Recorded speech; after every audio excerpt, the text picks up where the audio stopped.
good. Feels good to be back. Folks, are we out there? Are we rocking? And are we rolling?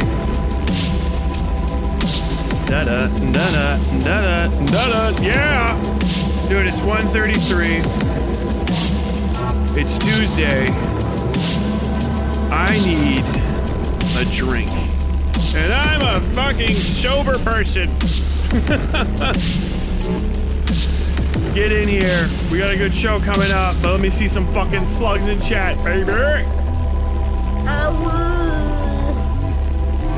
And here we go.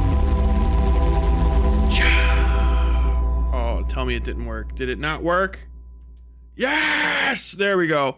Folks, welcome to another episode of Westside Tyler Live. I'm your host, Westside Tyler Bell. Host, writer, creator of the long-running horror and dark fiction podcast, The Westside Fairy Tales, which you can find out more about at westsidefairytales.com. Good shit. Good shit. Good shit. It's very good shit. A lot of great names in chat. Welcome, new chatters. Welcome, new friends. Welcome, one and all. Folks, just as a reminder, we're live today on both YouTube and Twitch. Eventually, this stream will shut down and vanish forever, which I'll be getting into a little bit more about that relatively shortly here. But these streams are going to vanish forever. Oh my God, it's gone. It's eternally vanished. It is dust. Made into dust, gone, reduced to atoms. Why is that different? Hold on. No. Hold on. But if you subscribe to our Twitch, you will be able... There we go. If you subscribe to our Twitch, the VODs stay up there. The VODs can't stay on YouTube because YouTube is a piece of shit these days. I just found out I lost out on money yesterday because YouTube demonetized the stream and sent me no notification. So the stream just got demonetized for whatever reason. Probably, I don't even say the words again, but the gold story and how the gold arrived inside the guy, and that tanked the video. And I think that tanked me or Cruelty Squad out of the fucking algo. It literally at like 7 p.m. last night, Cruelty Squad just vanishes from the algorithm. It's insane. Like it goes whoop up straight over. So gonna ask you guys for help, okay? I know not everybody can pay for the show and donate money and all that stuff. So donate your time, and right now, if you have a phone, this is how you do it. I'll show you guys how to do it, okay? So you get on your phone. And this is how you hype a video. This shit helps the fuck out of small channels. You don't have to just do it just for me. Okay, do it for any small channel you like, but it's impossible to find these things. So, okay, here's, well, too lazy to try is too big. Let's see, Rap Critic. I don't know if any of these people are small enough. Jesus Christ, I follow all these gigantic creators. All right, I'll just show you on mine anyway. Okay, so on my video, which will be in... Dude, the YouTube app is just boogers. Okay. So you see the thing, right? This is the screen right on YouTube. If you see these three dots right here, the 3-dot menu, you press that, and this will pop up. This is for any creator under 100,000 subs. Then you scroll down, it says hype right here, and you tap hype. And mine, I can't hype my own video, okay? So, whatever. But you can hype like 3 videos a week. It's only on phone for whatever reason. I have no control over that, but it's only on phones. Bullshit, I know. But that's the case, okay? It's only on phones. So, with that in mind, okay, go and hype Cruelty Squad, or if you want to hype some other creator stuff this week, that's fine. But understand that hype leaderboard skyrockets stuff in the algorithm. So if you just take a second, it only works on your phone, go to that video or the video of anybody under 100K subscribers, I think it is. If it's higher, let me know. And go to the hype. You can hype 3 times within a week, and the thing stays on there for like 2 weeks. So your week will reset before the end of the week for the video. So you can usually get 2 sets of hyping for any video if you don't do it very often. So understand, for me or another creator that's smaller, If you have a creator that you're trying to boost, my stuff's not in the algorithm either. Keep this in mind because you can hype their video too. Whoever it is, doesn't matter. I don't care. You can hype their video too, and it puts them higher up on that leaderboard. Obviously, if you get to the like #1 position or something, that's cool. That's great. Awesome. But every little bit helps. And especially if it's somebody that's, 4,000 subs just starting out, it can really get them towards that 10K mark, which is huge. I'm about to hopefully hit the 50K mark very soon. Wish I was getting more subs from their Cruelty Squad video, but it is what it is. But that can help them a lot. And a lot of people don't know how to do it. And I keep saying, hey, hype the video. And no one knew what the fuck was going on. And even when I tried it, I was confused. My wife is like, I would have been doing this for you for all your videos. What the fuck? And I'm like, I know, right? That's kind of stupid. Yeah, it is. It's a hidden feature that is extremely powerful for small creators that no one knows about. So also, if you have a small creator, I might put this out in a little quick video or something trimmed down. If you have a small creator that is trying to build an audience for real, send them this information so that they can use the hype system to try to grow in the YouTube algorithm and grow their channel. It's just I tell you to like the video, and that usually has like 65% of people, if they hear me say like the video, they'll take the time and they'll hit like, right? Other people can't be bothered, whatever. You're carrying your kid, you're running the lawnmower, you're driving a fucking 18-wheeler and you'll forget. That's fine. But like you can get 65%-ish of people to like the video when you say it. It's called a call to action. I asked for hyping the video and no one can do it because no one knows how the fuck. They're like, I looked, I guess I just can't do it. Like, no, you can. If you have a YouTube account, you should be able to hype. Somebody was saying premium people can maybe hype more. I don't know if that's the case or not. But yeah, you've gotta use it as much as you can for small creators. If you're like, I wish this creator, that creator, whoever was bigger, and I hate Vosh, I hate Destiny, I hate Hassan, I hate Asmongold, I hate the cornering, I hate yada yada yada, on and on forever. The best way is not to spend all of your effort hating and hate watching and talking about bad large creators. It's to find small good creators and make them bigger. Okay, always try to go low and build. It takes more effort. It's way easier to see a mountain of shit than it is to see a fucking small pile of gold. But those gems are out there, all right? And you got to go hunt them down and get them, blow them up. And this hype thing is apparently one of the best ways to be doing it. YouTube, however, as always, as a company, is just a many-headed hydra with all of its many heads buried stupid far up its own ass. So no one fucking knows about this. I heard about it in a YouTube announcement that they sent to the creator pages, and then I forgot about it, and then like another small creator was like, you need to do this. And then other like some of my fans that have like they're big with other small creators were like, why aren't you asking people to hype the video? And I was like, does it fucking do anything? What the hell? Okay. So there you go. YouTube should have an anti-hype feature. You would think it does in the dislike, but understand, no, don't ever forget this. Dislikes always are algo boosts. Certified gem alert. I wish. I think mouthwashing got number 32 on the hype leaderboard when it came out. Yes. Is hype mobile only? Yes, I'm pretty sure. Not sure if you mentioned this, but you can spend all 3 of your hypes on one video if you want. Yes, you can also do all 3 on one video, and they come back. They're refreshed on a weekly basis. So whatever it is, Monday or Saturday or Sunday, that's when they come back. And then you can hype that video again within the same week. Not just for me, but for any other small creator that's out there. Thank you for the $10. Kusabake, 10 pounds sterling. Hype only on phones, putting channel memberships into SC only on PC. Yeah, wait, does that work?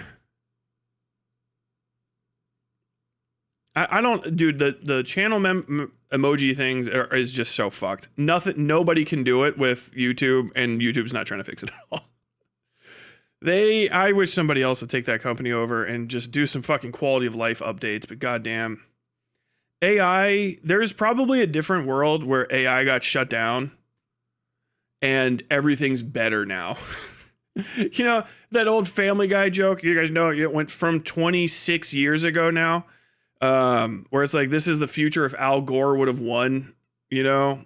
Well, I guess it would be like 24 years ago. This is the future if Al Gore would have won against George Bush type deal. I think that's unironically maybe possible. That might have been a real thing if AI had just been like smothered in the crib back in 2022 when it started rising up. Tyler, your career wouldn't have taken off in this direction as much. I would sacrifice a 250K Shadiversity video in a heartbeat for there to be no AI, because like I feel like it kicked so many QOL stuff down the road, you know, quality of life improvements, because all of this AI stuff has just been like, I don't know what all they've done is fired people that are working and nothing's got better. Do you know what I mean? Like they were trying to, from 2022 till now, 4 years, basically half a decade. It's breakneck technology, bro. In half a decade in the 2000s, phones went from big as hell to carry around to microscopic to video phones in 5 years. When I started high school, we started high school with Nokia phones, Nokia hard body phones that would just not fold or anything. By 2 years in, we had Motorola Razors that took pictures. It went from a phone where you're like, you can do Snake on this, to a phone with pictures, to Blackberries that nobody could afford where I live, but you could still type on them, to the iPhone. The year I graduated, or maybe the year right after I graduated, maybe 2006. That's how fast technology actually progresses when it's progressing. AI has gone from, hey man, eldritch horrors beyond the imagination, to, hey, eldritch horrors, but they're Innsmouth people that kind of get away with it sometimes. Like, okay, but what have we gotten from it? What has been built? Like, no, nothing. We've just spent the last half decade slowly firing massive amounts of our workforce and not being able, we haven't been able to keep up with the productivity we were at 4 years ago. So it's all been a transitional period where we're teaching people that we're going to fire. We're telling them to teach a robot how to do its job. They're telling us it can't. We let them go anyway, and then we have to hire them back at an increased amount. And we haven't done anything new because we've been focused on turning on the silicone replacement of humanity that failed. Do you remember? Waymos were going to be every car by 2023 in 2020. Everything was going to be self-driving. Remember that? They were starting to float flying cars. Elon Musk, the first time I ever heard him on something, was talking about how we were going to have gas stations that were giant city-sized batteries, you know, or batteries that could power cities. And that would be your 5 gas stations, and we would all be on electric cars. And that was by like 2021. We're past all of that. We got rid of all of that shit. All of that's done. They were like, we need it for AI for the self-driving cars. That didn't happen. That didn't happen at all. Rail travel still out there, like, bro, self-driving, it's crazy. You could start this train, and as long as you know when it's going to run out of fuel, or if you just tell it to stop a mile before, it just stays on the track and then just stops. It's nuts, right? Like, yeah, it's pretty crazy.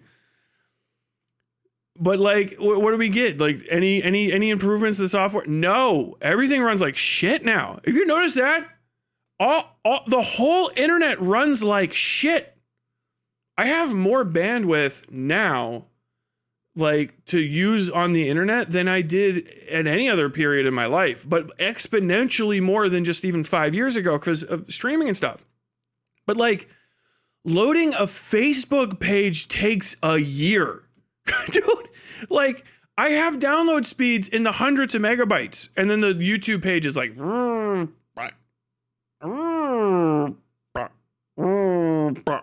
Google doesn't tell you anything. Google went from being, oh, hey, information, to, hey, 5 layers of ads and then information, to no information. Hey, Google, what is name of president? Hey, how it might be Elon Musk. I don't fucking know. How about what if you asked 6 other questions I do have the answer for? What do you mean? Just imagine.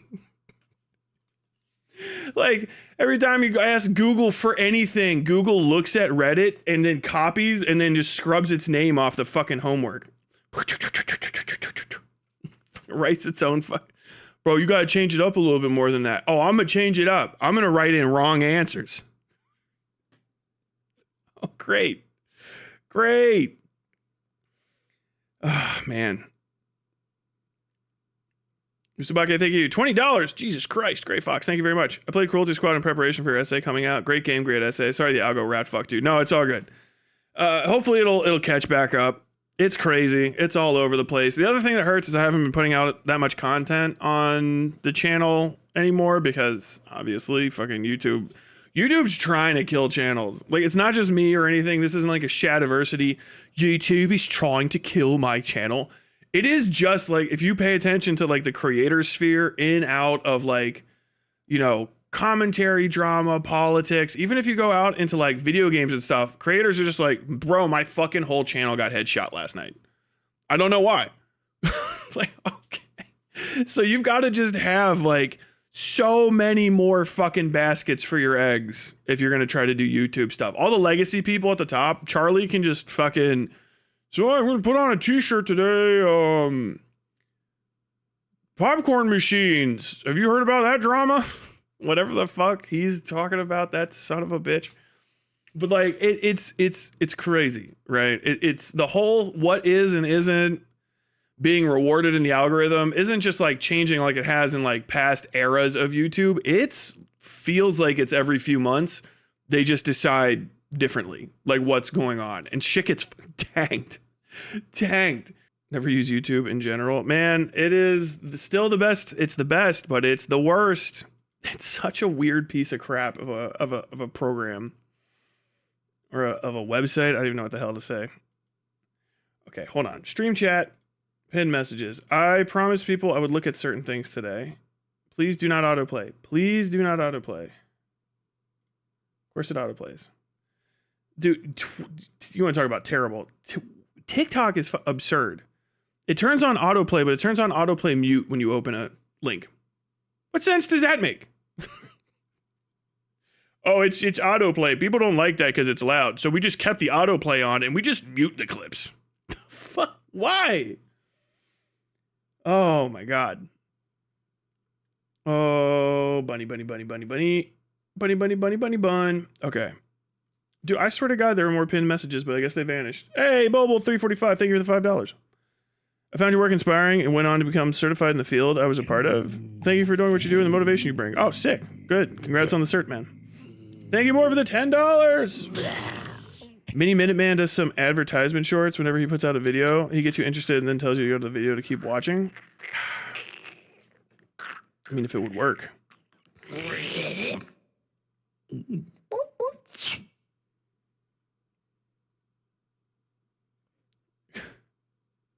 Okay, let's see this. Okay, I was asked to listen to this. It's an hour, it's a minute and 30 seconds. This is a, okay, I'll bring it up. My friend sent me this voice memo from a guy. Are you playing anyway? What in the fuck is wrong with you? My friend sent me this voice memo from a guy she went on one date with. Full voice memo from voice memo guy asking for intimacy after second date. What do you think? Oh, God. Had a good time tonight. Definitely think you are lovely. However, I would love to... Hold on, let me... If we're gonna... Had a good time tonight. Definitely think you are lovely. However, I would love to, if we're gonna go to your place on Thursday, I mean, I am looking to have that physical intimacy to see if like I am sexually compatible with you. So like if I'm gonna come over, like I would be hoping to like hook up, have sex, have a good time, have like that romantic spark and that physical spark there. I don't hate this. I don't hate this so far. If it gets weirder, it gets weirder. Don't do this like because it's don't. Okay, here's the quick and fast of it. Don't create records of yourself asking for sex, because if you do that, you're definitely not asking for sex in an intimate and like, you know, direct manner. You don't text for it. Don't like until you're like getting it. But even then, I wouldn't. Do you know, or minimize it, because it always looks corny. There's no way, as a defense to this or any other person, there is no way to perceive someone else asking for sex and it's not at least a little bit cringe. And usually you're getting, if the bar is, it's just perfectly not. Statistically speaking, people asking to get laid is cringe as fuck. I always just remember your intimacy, if you create records of it, will, in your mind, it feels like, yeah, I'm fucking getting it. But then to other people, it's loner box doing the, I'd do that. I'd do that. Like, don't do it. It's so cringe. It's so fucking cringe. For my own sake, because it's hard for me to continue dating someone and seeing them if I don't know if I'm sexually compatible. So I know you said I don't know about that, so like I guess my thing is like, what would be the point of me coming over then if we're not gonna like hook up and like cuddle and like be intimate with each other? And if that's what you don't want, that's fine, but like I think we should just like end it here then, respectfully, just because. Okay, that's fucking cringe. My man was in his my man had this conversation in like a shower or something. Or he's a sociopath. Maybe he is. I don't know. This is insanity. This is crazy. What are you doing? Yeah, so at the meeting tomorrow. It's simultaneously, this is a minefield to talk about, because there's gonna be guys on the other side of it. They're gonna be like, so what, I shouldn't communicate? First off, if you're gonna talk about sex, don't do it in a text message, email, especially don't do it in a voicemail, because you sound fucking like a psychopath. You sound weird as shit. It's okay to establish a boundary, unironically, if you're like, I want to have sex by the second date or this isn't going to work. Understand that may be reacted to with, okay, handshake, goodbye. I would play your cards slower in a general sense if you're going to do stuff like this, and do not record it. Do not fucking record it. There's nothing literally wrong. I think that's the way to describe it, because I know I can feel the counters to the guy, people who want to defend the guy. There's nothing literally wrong with this. Like legally or morally incorrect. It is just cringe and weird. But the thing is if you're engaging in a relationship with somebody else, if they find you cringe and weird, they're not going to want to be in that relationship. So eventually you are going to have to hit a wall where, you know, hey, maybe there is a girl out there who's like, oh, second date, okay, well, that's, I believe that I enjoy your company, and you make the fiscally responsible sort of decisions I expect from a life mate. I believe I would like to do sexual relations with you. Now, I have a checklist with me of do's and don'ts. Would you like to go over the sexy do's and don'ts? I have it on an embroidered pillowcase. My cat will be watching. Like, whatever the fuck that is. I would not do this ever. Maybe if I was trying to be funny. But even then, I can't, if my wife heard this from me tomorrow after our long relationship, she would be like, if it was not the funniest thing, if I didn't present it she would be like, what is wrong? Why did you do that? She would be questing for some further proof of mental illness. It's crazy. First date, that's fine. Like, you want to get to know each other, I'm all about that. But like, I am looking to have that physical aspect there, and I don't want to continue seeing someone. The other part that kills me is he's clearly not alone. There is so much fucking noise. Is he playing basketball? What the fuck are those? I hear Converse sneakers skidding across the fucking paint. What is that noise? Why does it sound like you're on a basketball court or something? Like, are you teaching gym class right now, Phil? Why are you not in a isolated, intimate spot? Like, could you imagine not only like, you know, a dick pic, unsolicited dick pic is bad, right? But could you imagine the semi-converse of getting a solicited dick pic, but the guy's like in public? You know? Like, he sent me a dick pic. Okay, no, I asked for one, but he took it at the corner of like 14th and Walnut at noon. Like he just like he was in a rush or something, and he just took a quick picture of his penis, but I can see the sidewalk. You know, like someone sends you a dick pic and it's got the sidewalk underneath it, and behind it. Between the guy's legs, there's a confused onlooker going, like, that is also bad. She said she wanted to see a dick pic. Why did you take a dick pic in the middle of a fucking crowded intersection? That's strange. Yeah, that's an extreme example, but it's not that much more extreme than, where were you recording your sex request? Oh, dude. It was the fucking, like, the home game for the college basketball team. They were doing warm-ups, and I had, like, 5 minutes. Okay, what? You could hear other people moving.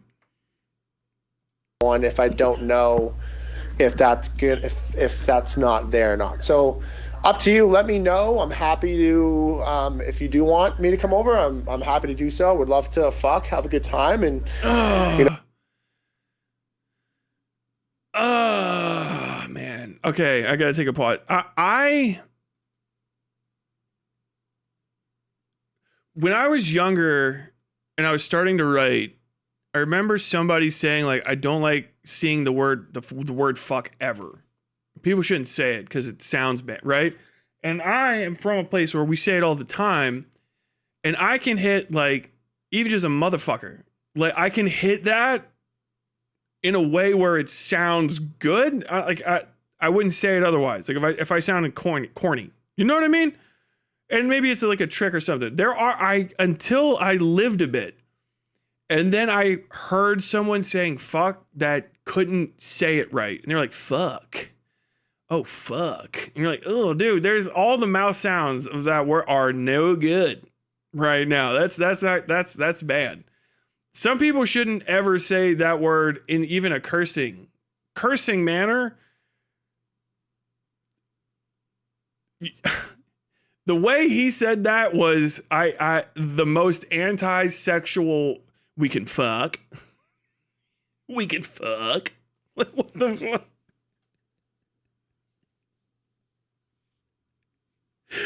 Like, dude, unironically, I can't tell. I don't know if this corporate pussy pulling, whatever the hell this is better or worse than if he would have just called up and just been like, hey, listen, I like the fucking way you look.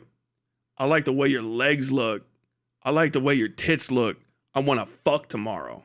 Like, if you just that in like 15 or 20 seconds, I would normally say the second one, don't send people that unless you're real cool with them. Do you know what I mean? Like, that's real cool with them.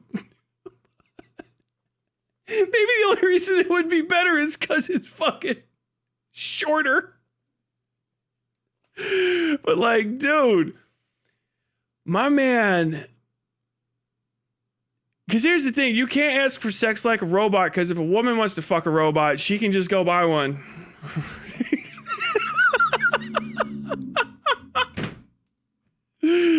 Oh my God, you're gonna have to be one bad dragon. Well, we can have some wine, hang out, and chill. But dog. if you're not trying to hook up, then like I think we should just go our separate ways. Let me know. Had a good time tonight. Definitely think you are lovely. Dude, that's crazy. What a because it's like is it I kind of forgot what I was saying. Like no, my brain farted. I read chat and I completely lost my train of thought. But like, oh my god. I don't think you could have handled that worse without breaking laws. Do you know like please just sexually harass me at this point, sir. God damn. Thank you for the 20 Swedish kroner. He needs a sample before investing. Yeah. It sounds transaction based. Yes, that's that's literally where I was going. But there's no other side to the transaction. Do you know what I mean? It's like, hey man, I need you to come over to my house tomorrow and cut my grass. If you wouldn't mind, I talked to you yesterday. If you wouldn't mind coming over to my house and mowing my lawn, and if you don't come over to my house and mow my lawn, I kind of just don't ever see you again. But like, what's, even normally when you're trying to like do like some sort of sex talk with somebody, you offer something. You're like, yo, I'm fucking give you that real shit. Fuck you down. Something crazy. I don't know. You know what I mean? Like you say something like this is going to be good for you too. Right? But it just seems really one-sided as well. Like for a trade offer, you get my company and I get the puss. I will occupy space in your life and you will give me the sex. I will give you till tomorrow to respond. How good of a hang was the first date?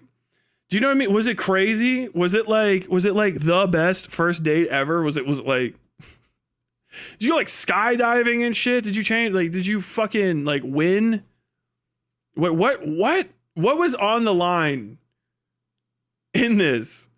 What were the stakes at in this fucking relationship where by the end of the first date, you feel comfortable going like, okay, time to shit or get off the pot, homegirl. You want to throw me some sex? Because if you don't, I'm gone. It's crazy. Like, maybe there's something there. Obviously, her response was, I'm going to share this on TikTok and you can go fuck yourself. But like, man, what could it have been? What on earth could it have been? What could have been that valuable? I can't even begin to guess how good that first date was. Lord. Zap Brannigan has more game. Zap Brannigan has infinitely more game. Don't try to bait me into doing a Zap Brannigan voice. White guys who say boo nanny. Ugh. Hey, that's fucking disgusting. God damn. Okay, I gotta turn that off. That was unsettling. Oh,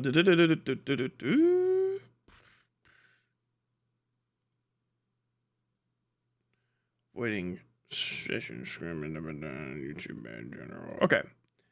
Was this where this was? No pin messages.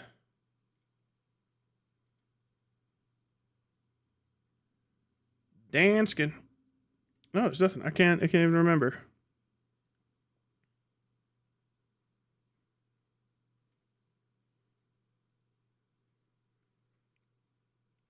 Oh, did I ever cover the Noah Samson lawsuit thing?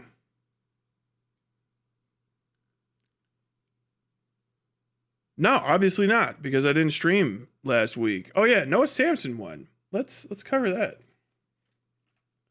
For all of his foibles. Actually, even better, H3H3. Noah Samson. We won.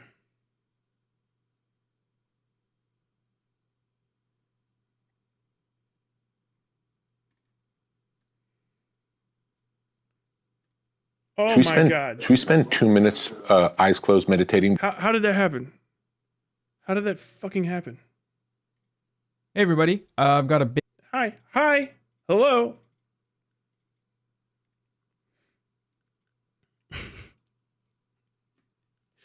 Noah Sampson is a guy on the internet.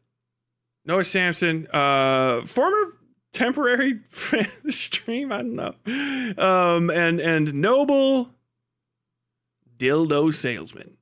Has proven once again that all you have to do to get ahead in America is throw a few black people under the bus. You can get anything you want. No, Noah Sampson was lawsuit threatened by H3H3 Productions a year ago. Ethan Klein got upsetty spaghetti and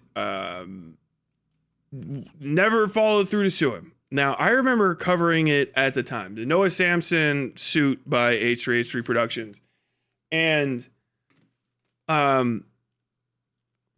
even without a law degree, and a lot of lawyers that I have respect for online covered it, and they said the same thing. It looked like the biggest piece of shit lawsuit I've ever seen. This is the biggest piece of shit.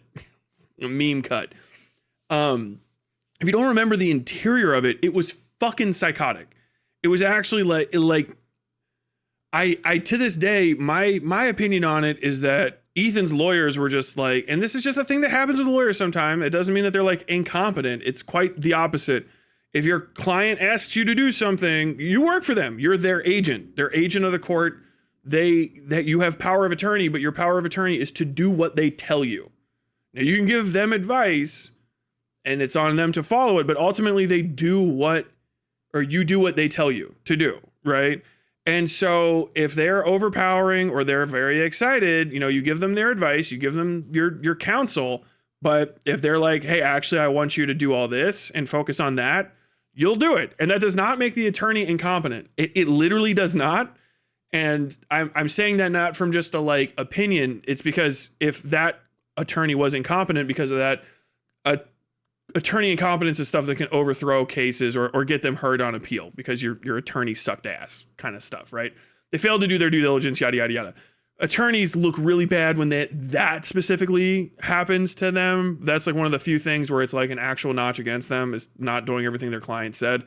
So, and they'll still get some shit talked to them, but by the client or the new attorney who's like, hey man, I gotta throw you under the bus because this guy wants me to throw you under the bus. It's like, yeah, I know. Your job, I would do the same to you. Sharks have shark rules, but generally, it doesn't mean they're incompetent. That's just specifically, that's how they can do their job. So always keep that in mind if you hire a lawyer, is one of the reasons I'm telling you this. Ethan Klein's lawsuit did not smack of somebody with a strong understanding of the law and a good case in a reasonable grievance, right? Now, that's not to say the lawyer didn't. That's just to say that probably someone with a lot of money asked the lawyer to write up a lawsuit and have all of his grievances aired and find some way to attach that to the law in order to attack Noah Sampson. Now, I will say very explicitly, and it's an obvious thing from the outside, my opinion is that Ethan Klein is actively engaging in lawfare against smaller creators. That's a very brave statement, I know. Now that we're on the other side of even Nick Diorio having to, I don't know, fart or something, whatever the fuck it is he does when he admits wrongdoing, pretend nothing happened. What's that other one? The other chunky fuck. Papa Gun fucking Papa Gut. I can't remember the chubby guy, bald fuck who was getting merch from them. Even he had to go like, oh yeah, I guess now that she lost, these lawsuits were dog shit, and I probably shouldn't have supported them. Nobody should have supported these lawsuits ever. The Denims one was closer to having some level of legal credibility to the point where I could see it going to court, but not her losing. It would be devastating to the First Amendment to have her lose that case. And it was such an on the borderline that it was definitely going to result, if that case went all the way, it was definitely going to result in probably a precedent. I won't get into it, but essentially even then, it going to where it did, it did go the way. It went all the way to a decision. I'm sorry. I mixed up with Noah Sampson's would have been very precedential as well. And I'll get to that in a second. But like, yeah, Denham's went all the way. It established a precedent because it had to. It didn't go all the way to jury, and it's going to go to appeal, but they dropped stuff. So those motions aren't going to be appealed. But basically what the court ruled is that like React content is transformative, inherently transformative, which is different than what people thought it was. So not only are people that were like, Denham's has a lawsuit coming. I think that was a JXE person that blocked me last week. Denham's has a lawsuit coming, yada, yada, yada. Not only are they now retroactively less correct, they are wrong. If you are a Berne Convention person and you are in America, right, people can react to your content. So like all of the people from other countries, if you're not an American and you put stuff on YouTube and you want to sue an American, you now have next to no legal grounds to sue Americans for copyright infringement over React streams. Just understand that's how it works. Because before we ever go and say like, oh, okay, yeah, some Berne Convention signatory in fucking Britain wants to do yada, yada, yada, yada, they're going to listen to, even if it's me in Kentucky, they're going to listen to the courts in Los Angeles and go with what they found, which speeds up the court process for every person that follows. And it takes that off of, it takes that heat off of people that have to prove their case. Anytime that Ethan Klein would have wanted to do this again in the future, with the Denham's thing specifically, he now would have his own lawsuit he won formerly ruling against him, and this lawsuit now would also be a ruling against him. So all of his subsequent legal issues that fall underneath this decision will now naturally have significantly increased weight to go in that direction. I think they did drop a part of it in the motion, yada, yada, yada. But that's for the appeal. The decision in the lower court is held, and now you're not appealing it. So the things that even go up to appeal are going to be stronger.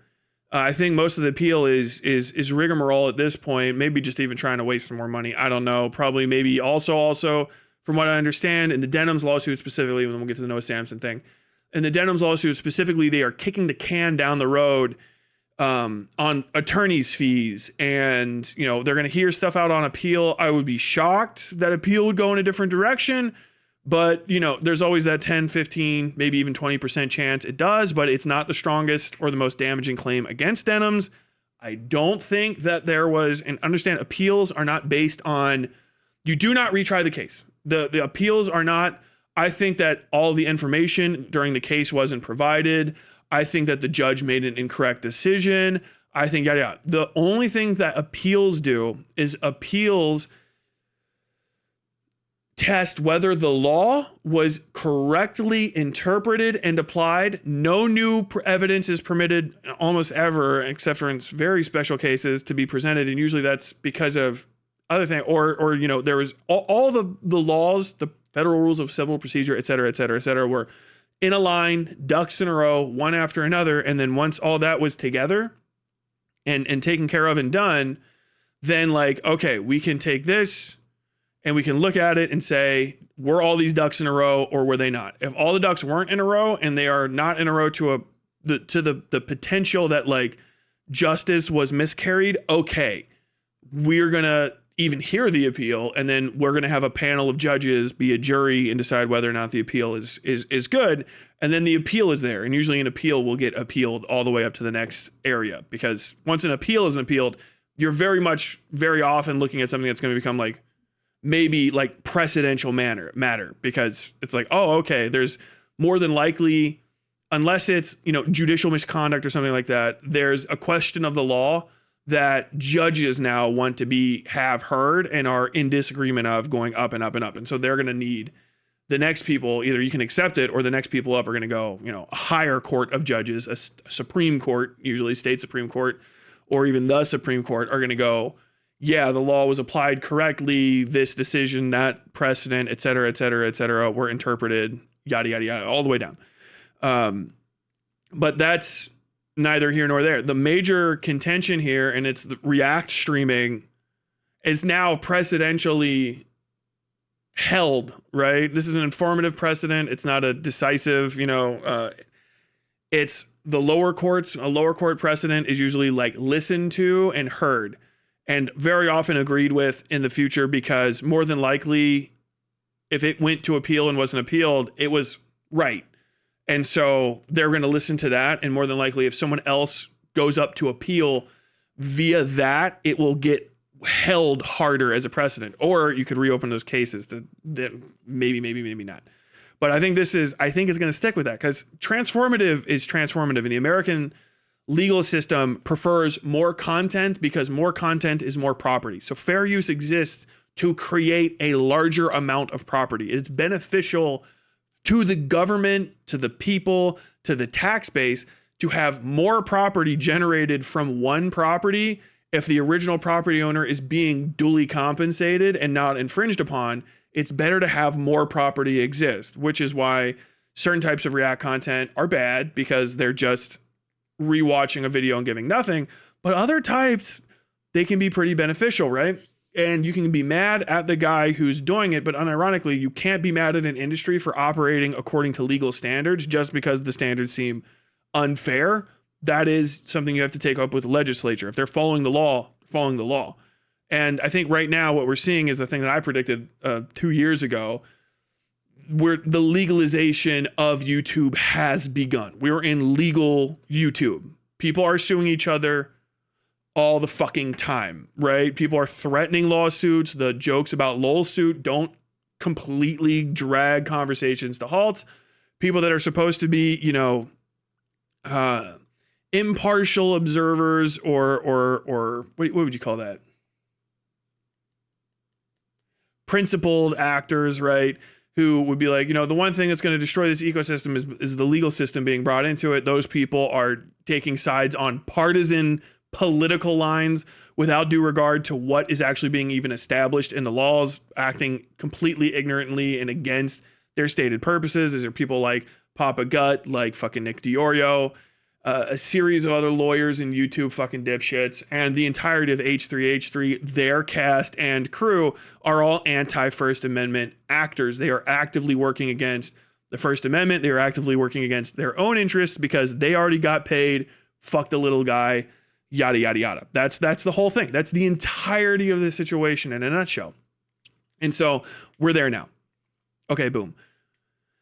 Denim's fighting through this and winning is as big, unironically, as fucking Ethan Klein winning the first time against Matt Haas. It has just strengthened the protections for a new type of media in a way that's very hard to reverse, and that will cause people down the line to have to be much more clever when they file the lawsuits, because once that decision is there, people can refer to it over and over and over again. And now that there's two decisions, you now have an even narrower gap about what can and can't be considered an infringement against fair use. And that gap of what is and isn't fair use is essentially fully replaying content that could just be entered and not. I think fiction, developed fictional properties are probably still going to be unacceptable to re-air, but depending on the platform, you might see that happening more often, where people just raw react to fiction. That's going to be a bigger fight if you try to start, running the Disney afternoon reruns and reacting to them. That's a bigger fight than fucking Ethan Klein coming after you by far. And a different jurisdiction, but like that will still have to respect these decisions, and more than likely when that gets specific, it will protect rights holders more than it will protect just shitheels from their hurt feelings. This is all good. Every bad thing that has happened to Ethan Klein since 2023 has basically been good. I don't care that I don't get along with all the creators. I think it's always good to put aside your differences and unite to kick the fucking shit out of rich people. Every time. If you are rich, you can get it as far as I'm concerned. You know what I mean? Every time it's like, yeah, a rich guy says something about a poor person. I'm like, well, hold on. Let's hear the fucking poor person out. And even if they start speaking in caveman grunts, I'm going to need a translator before I just take this other guy's word. And so that's the whole deal. The Papa Gut mea culpa was pathetic. Maybe I should react to that one. But now we're on to, Noah Samson. The Noah Samsen lawsuit was absurd on its face. I'm glad that Noah didn't fucking shoot himself in the foot hanging out with idiots beforehand. But I mean, even then, none of that's illegal necessarily. It just could have opened him up to some stupid shit or just made things harder.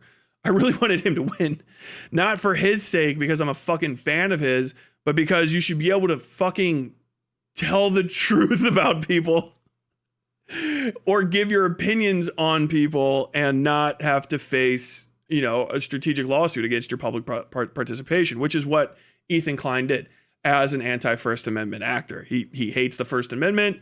Ethan Klein hates poor people.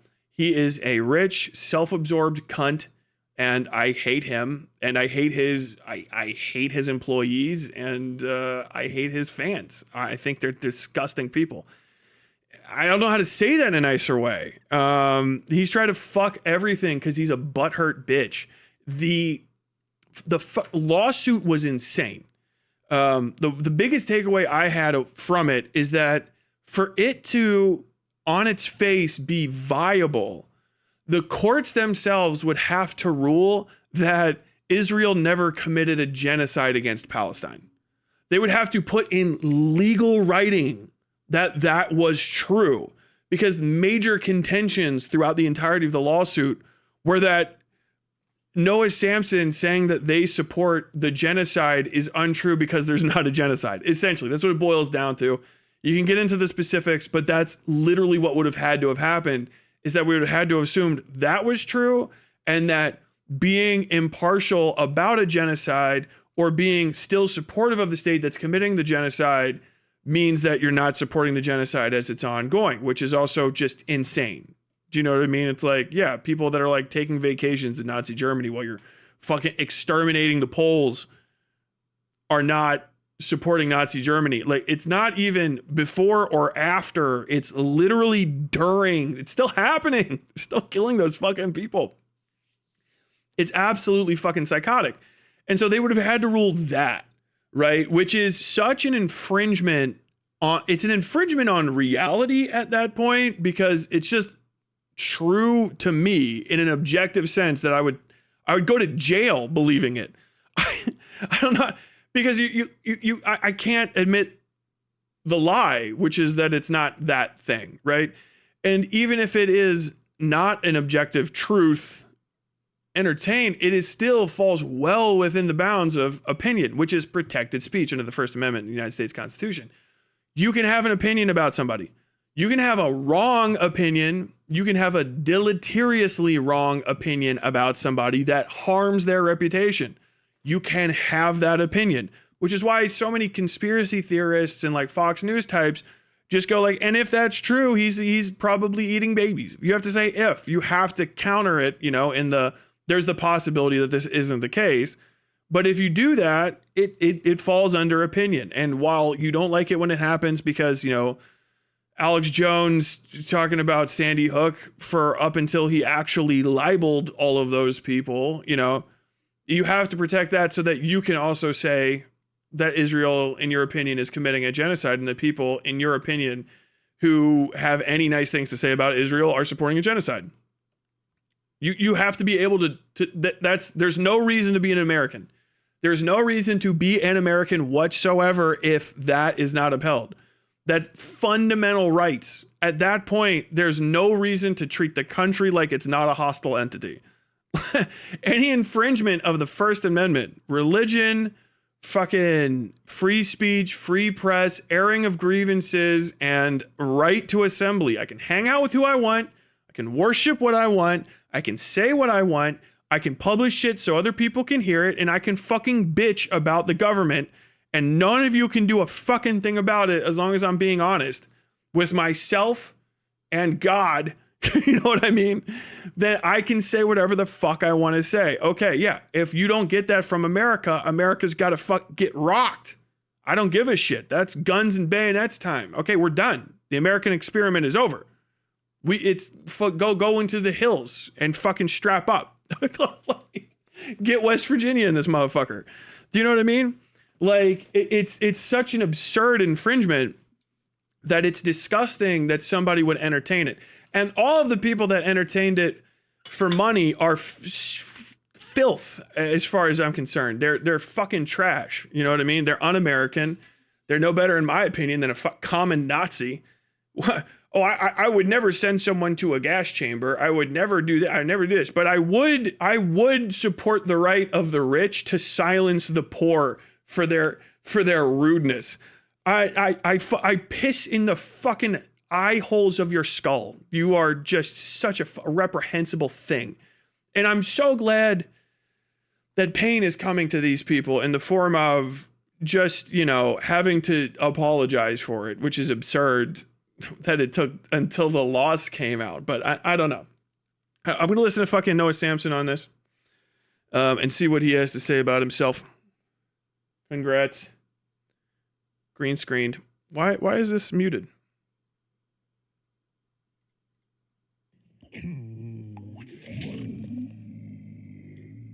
Oh my God. In this lawsuit ever again. It's over. Hey everybody, I've got a big lawsuit update for you. It's over. Ethan Klein has dropped his defamation lawsuit against me. He filed a motion to dismiss the case with prejudice, meaning that he cannot sue me for the claims in this lawsuit ever again. It's over. We won. I mean, kind. Did you see the footage of the senator getting detained by the Israeli settlers and the IDF? Are you talking about Rokana? We didn't really win anything. In fact, I actually lost like a bunch of time and money and peace of mind and all that. But I am no longer being sued, so I guess we'll take it. This lawsuit and the legal threats leading up to it have been a massive year-long headache. I'm super glad that it's over. I can get back to just focusing on videos. And we also get to donate the money we raised for my legal defense, which after subtracting the fees should still be about $100,000. Unfortunately, right now, GoFundMe is holding the funds for review. We've given them all the information they need and we haven't heard back. It's been super frustrating. Hopefully it gets cleared up soon. And once it does, I'll be posting an update on community posts or maybe a video. In the meantime, consider donating to Project Sarsour, which is where the money will go. It's my friend Ahmed's project. He lives in Gaza and the money will go to help families there and a number of other projects. Anyways, so the first question you might have here is, what happened? Why did Ethan drop the lawsuit? And right now, I don't have a firm answer for that. Ethan hasn't commented publicly and did not respond to my requests for comment, but now that it's been dropped with prejudice and with no confidentiality clauses, I'm able to talk openly about everything that happened. And I think by the end of the video, we should have a little bit more of an idea as to how this all played out the way that it did. So first, so if I had to speculate, there's a few reasons for him to drop it. One is the things alleged. So if the lawsuit goes, if you don't drop off, once you are in litigation, you are in litigation. The courts drag you in there. They may not permit you to fucking settle out. They you never know. Once you enter into the litigation phase, the judge is now in charge of it. You can't, as two separate parties, necessarily do anything, right? Because if you leave, if you drop, you open yourself up to new stuff, and the judge can say like, no, I actually want to hear this, because judges are fucking insane and they can do whatever they want. Are they specifically going to do that? No. Is the likelihood that it happens high? Not necessarily. Probably pretty low, but you just don't know what the fuck is going to happen. you have rules for what can happen and the typicality of what goes on, but past that, like, it is now the legal system deciding what is going on, right? And the plaintiff is the one that can and can't drop the suit too. So like Noah Samson would have gotten dragged out. As you get deeper into it, you also now have lost your right to say, I don't want to do certain things, because you are now in the litigation. You're into litigation. You're in the discovery phase. Now you can be deposed. Your hard drives can be subpoenaed and your communiques between people can be subpoenaed. You can be asked to give statements on stuff. You can be dragged before a jury of your peers and forced on the stand to speak to the veracity of the claims you've made in your statement. And all of this costs a fuckload of money. Lots of money. $100, $200, $250, $500,000. Who knows? And depending on the kind of lawyers you have and the kind of judge you get, just because you are spending $500,000 on your lawyers and the other person can barely afford $80,000 for theirs, doesn't mean that you're going to win, and you still pay that bill. And you may also have to fucking foot the $80,000 from the other side. There's also countersuit type stuff that can pop up and people can sue you. Once you open yourself to litigation and you open yourself up to express knowledge of the law, essentially, now you're saying that you're ignorant of stuff or yada yada. It goes down, like your ability to say like, I don't want to do this anymore. So Ethan Klein now has basically said, I know what is and isn't defamation, right? Up to this point, Ethan Klein is a guy that defames people for a living, right? And hopefully it's funny enough that people know it's a joke and not a serious thing. However, if you look into the H3 community, They are very fucking want to call people pedophiles and, you know, this and that and that and other, and to have that plus his statements where he's like, you know, saying things that are untrue about people, specifically Ryan Callahan or whatever his name is, the guy from the boxing promotion. He lost to that guy. He lost a defamation suit against that guy because he kept libeling and defaming that guy. Well, that's not the only person he's done that to and caused damages to. And now Ethan Klein is out however much money it took him to sue Denims. That money's gone. He's getting no fucking return on that's fucking gone. I don't know if he's going to get anything from Frogan or how that's going to play out. I haven't been paying enough attention to that, but the kind of people who are like Frogan's cooked are the same people who gave, you know, the same Noah Samson's cooked. That money's gone. And even if you're a millionaire, you know, 10% of your finances can be a significant hit. And also his quality, his content is plummeting because he looked to me every time I've tried to watch his shit.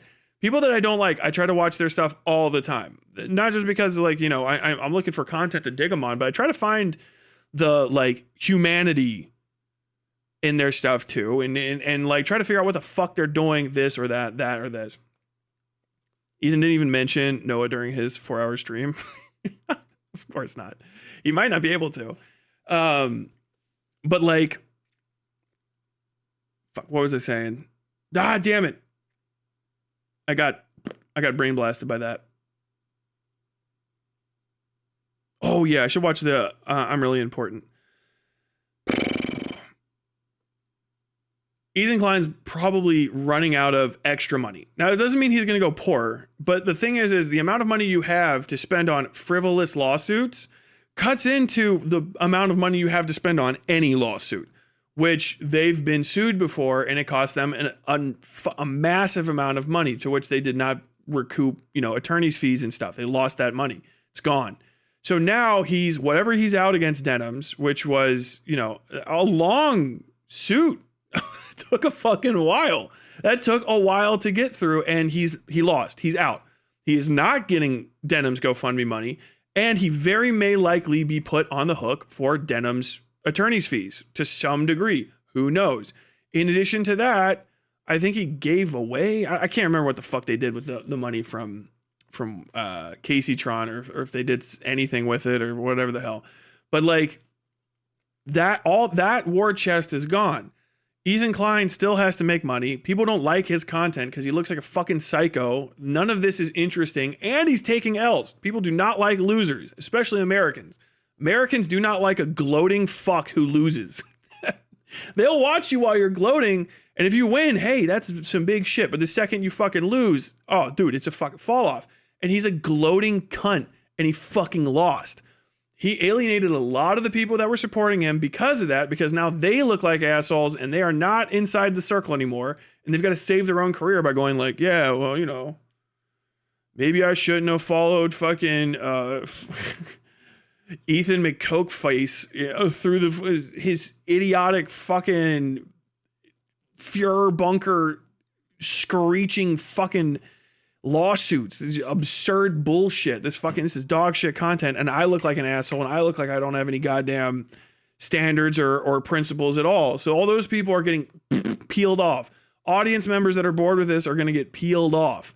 And more importantly, collaborators are going to stop collaborating with him. I said this about the iDubbbz video a year and 5 months ago, and people were like, Tyler, you're fucking crazy. You're a fucking idiot. And I was like, that iDubbbz video is a headshot to Ethan's career. Doesn't matter what happened to iDubbbz afterwards. iDubbbz doesn't make good content. That doesn't matter. The content is only between the people that it's about, ever, right? Everything else is whatever follows. You can say good, bad, either. I said at the time, Ethan Klein is making this fucking gigantic mistake of personalizing his business relationships and turning his business relationships into, you need to fight my fucking battles for me, or I'm going to say horrible things about you. I'm going to alienate you. I'm going to start talking about you on my fucking program, right? It doesn't mean that everybody that fucking heard that likes in iDubbbz. Doesn't mean that at all. But the second other business owners, which are what especially large YouTubers are, they are business owners, they are businesses in and of themselves. The second they see, oh, Ethan Klein can't do business without making it personal, they're going to start cutting ties. Gently, I just can't come over. Oh, I'm good. I'm good. Hey, do you want to, there's a new artist that's going to be coming up. He's doing a tour. Could we get him on H3H3? I'm the booker. And they're like, we're just going to pass on that. Thank you. We respect the platform. We love Ethan, but it's just not perfect for us right now. And we're super booked up that week. Were they booked? No, they could have used that, but it's dangerous to it is literally dangerous for your career to throw your lot in with Ethan Klein because you do not know if he will drag you into a fucking fight via text messages, right? And blow up your fucking boxing promotion. Ian blew up his boxing promotion. Okay, sure. But Ethan helped. And no one gives a fuck about the realities in your fucking arguments and the fans talking. Ethan helped. Ethan bragged about it. And Ethan brought one of the people who helped sabotage it, fucking Harley from Epic Bacon Boy. He brought him into and gave him a little show. Oh shit. He'll fucking pay people to fuck your shit up if you cross him. That's what that looks like. If you're trying to fucking play out and game out what the hell a business relationship is going to look like with somebody. And business relationships after that iDubbbz video with fucking Ethan Klein look like shit.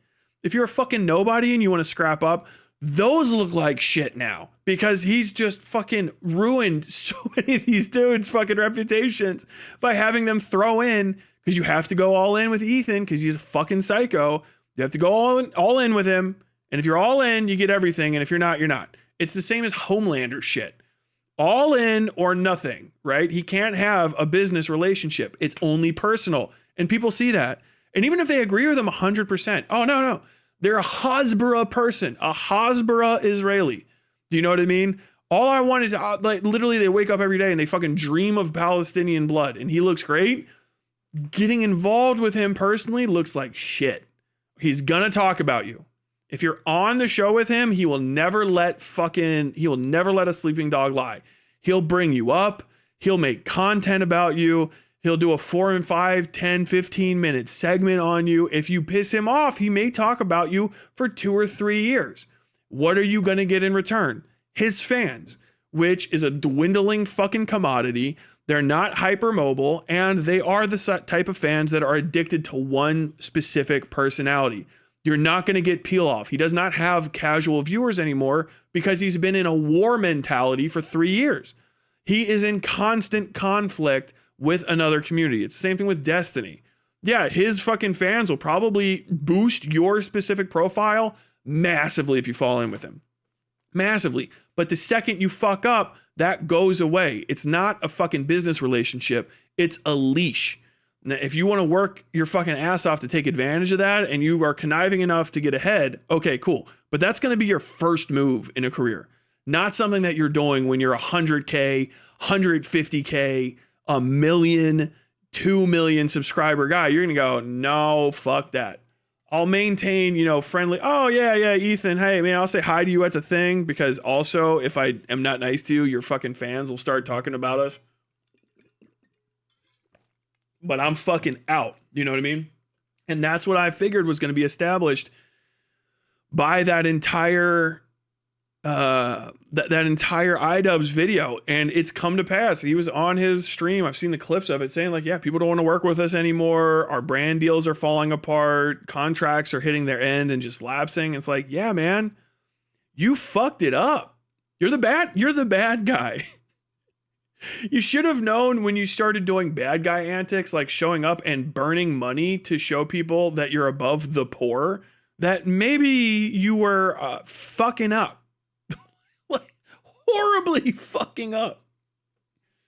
recap. In March of last year, I released this video, The YouTubers Who Backed a Genocide. It was a response to a video from Ethan Klein called Content Nuke Hassan Piker. In that video, I highlighted a bunch of statements from several prominent content creators and used those statements to demonstrate the way that the Western media apparatus has helped to normalize Israel's genocide in Gaza. Things like atrocity propaganda, misinformation about groups resisting Israel, and Zionist historical narratives. Ethan Klein responded to the video by immediately threatening to sue me for defamation. He issued a cease and desist and demanded that I take the video down and apologize, or else he would sue me. He dedicated a few episodes of his podcast to issuing these sorts of threats. All he has to do to avoid getting sued is apologize for everything he said and did. He started his second video by saying, Ethan's threatened to sue me. It's not a threat, I'm going to sue you. Noah said in his second video, Ethan's threatening to sue me. Have fun with that, I guess. He said, well, I'm about to have fun with it. And unfortunately, I don't think you're going to be having much fun with it. But I kept the video up. After speaking with several lawyers, I felt pretty confident that I'd be able to defend against a defamation suit. And I also believe that the cease and desist was just a scare tactic, as they're commonly used to get me to delete my criticism from the internet. The deadline passed and I didn't hear anything from Ethan, and it seemed like everything was good. But then a year later, 2 days before the statute of limitations was up, Ethan actually filed the lawsuit. He alleged that I defamed him with 6 statements, including the title and thumbnail of my video and various other claims that I made. He was seeking unlimited damages and a jury trial. When you get served a defamation lawsuit, you have 30 days to respond or face default. So I spent the majority of my time the next few weeks looking everywhere to find a lawyer just to file a reply. I was being quoted upwards of $100,000, which is obviously pretty stressful because I don't have that kind of money on hand. So I ended up doing a fundraiser, and I fundraised as much as I could. We got not quite to the goal, but over $100,000, which I thought was pretty good. As the deadline approached and I started getting even more stressed out, I still hadn't found a lawyer. That's when I got in touch with Deborah Drews. Deborah Drews is an LA-based attorney who specializes in defamation law, and honestly, I owe her my life. She's an incredible lawyer, and from our first conversation, she showed genuine interest in this case. She was also willing to work at a major discount, which is what made it possible to donate most of this money that we raised. So anyways, I retained Deborah's counsel, of course, and we began working on our response. Our approach was going to be to file an anti-SLAPP motion. The SLAPP in anti-SLAPP stands for Strategic Lawsuit Against Public Participation, and the statute was designed to prevent powerful people from weaponizing their resources to silence dissent from critics that cannot sustain a long-term legal battle. A successful anti-SLAPP motion can dismiss frivolous lawsuits before they even go to trial and force the plaintiff, in this case it would be Ethan, to pay the defendant's legal fees. As our work on the case progressed, we started to feel like we put together a pretty strong case. But then, just a few days before the filing deadline, Ethan Klein reached out to us looking to open up settlement talks. Now at first, I was taken aback. Ethan sued me, made me pay a bunch of money, stressed out me and my family, and now he's coming to me to settle? No, we're not doing that. That's not happening, especially given how strong we felt our defense was. But Deborah, in her infinite wisdom and expertise, suggested that we didn't know what their terms would be. Maybe they really wanted out of the lawsuit, and maybe their offer would reflect this, and it could be good for us. A settlement would end proceedings immediately, it would eliminate all risk, and it would free up the money that we raised to be donated right away. Depending on the specifics, that could be a pretty good deal. So we agreed to file an extension to start settlement talks. But nothing could have prepared me for what they came up with. In exchange for dropping his lawsuit, Ethan Klein wanted a public apology on my primary YouTube channel and Twitter account, pre-approved by Ethan, which would need to include a claim that he and his wife Hila have both supported the Palestinian cause. He also wanted me to remove 6 separate videos from my YouTube channel. I'm pretty sure it's all the videos I've ever... I was trying to find this other video.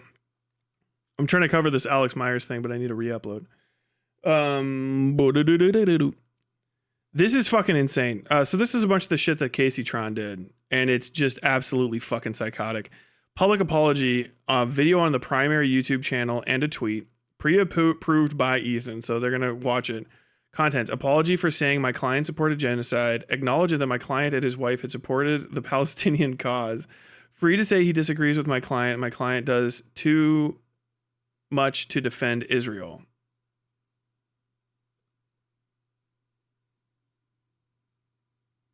I don't know. Videos to be taken down. The YouTubers who backed a genocide. The genocide supporting YouTubers respondent. The Ethan Klein lawsuit response. Ethan Klein offers some safety advice for Jewish viewers of Hassan. Ethan Klein is suing me. How to girl boss a genocide.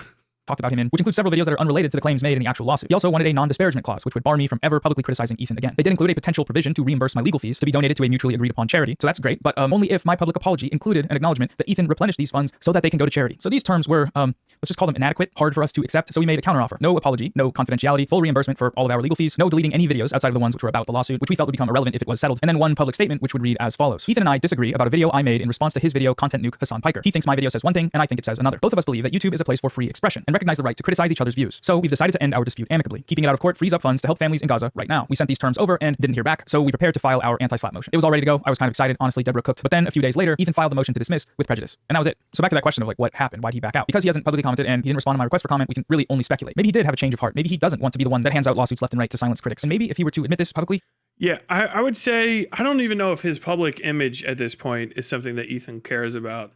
I would say probably it's getting expensive. I would say it's getting expensive, and it's probably giving him like ulcers. He has to be miserable to be around. Like being in just a normal YouTube internet beef can be stressful for people, and differing levels, you know, depending on how bad it is, right? I laugh that shit off. Other people collapse under the pressure, yada yada. Lawsuits are stressful for everybody, even if you're gonna win, because you have to spend money. You're waiting for updates from your lawyer all the time. Your schedule becomes completely dictated by the courts to a degree. I mean, if a court says you have a court date here, you have to beg the courts for permission to move it. It's not like a doctor's appointment you can just like ignore or something. And engaging in this with Noah essentially guarantees at least a few months, if not up to a year or longer, of litigation between him and Noah Samson, which is going to be the entirety of his life. And that's assuming that Ethan doesn't get sued again. So he's fighting, and not to bring up Hitler yet again, a multi-front war, like a fucking idiot. He sued 3 individuals at the same time. Not a good idea. One of them went well. He got overly confident. The second one has gone as badly as it can go. He lost. And the third one doesn't seem like it's much of a victory if it is a victory, and it's still in the fucking weeds. I do not know what the fuck is going on with the Frogan thing. Then he filed a 4th lawsuit, thinking, I guess, maybe that these things were about to be judged in his favor and ended, and he would go on a winning streak. But instead, now he's fucking, at best, 2 for 2, which is a bad record. Your batting average, I guess as a batting average, 500 is not bad. But you're having seriously diminishing returns, and the losses are harder on you than the wins, because his wins have to be extraordinary to fucking pay back the loss of public image, the loss of money, and the loss of time. Like, you turned a situation that could be nothing. You turned what could have been YouTube drama for a week into a year plus of litigation, some of which you lost and you could have avoided. You look like a fucking idiot. Every time someone says Ethan Klein was a fucking idiot for suing Denims, Ethan Klein was a fucking idiot for trying to sue Noah Sampson, they are correct. He is a fucking moron. People's course of their careers on YouTube who aren't him have changed. Their reputations have been indelibly damaged. Legal quote unquote professionals have humiliated themselves trying to support him for an ounce of clout, got no clout, and now look like fucking assholes and have had their fucking names just completely fucking run through the mud just for being supportive of his mania because he wanted to fight a multi-front war. You should have, Ethan, I know you guys don't know this or that. Talk about Nazis all the time. You should study Adolf Hitler.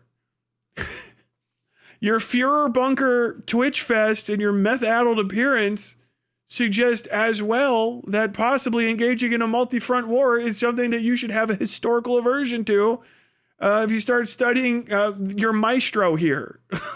You look like the guy. I'm Jewish. That hurts my feelings. I don't know how to tell you in a nicer way, but the way you act and look is the fucking downfall bunker scene every other fucking day.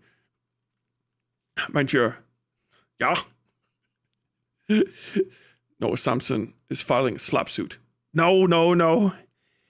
He's not going to file a slap suit. He's going to accept our settlement. It's fair settlement. He's going to accept it.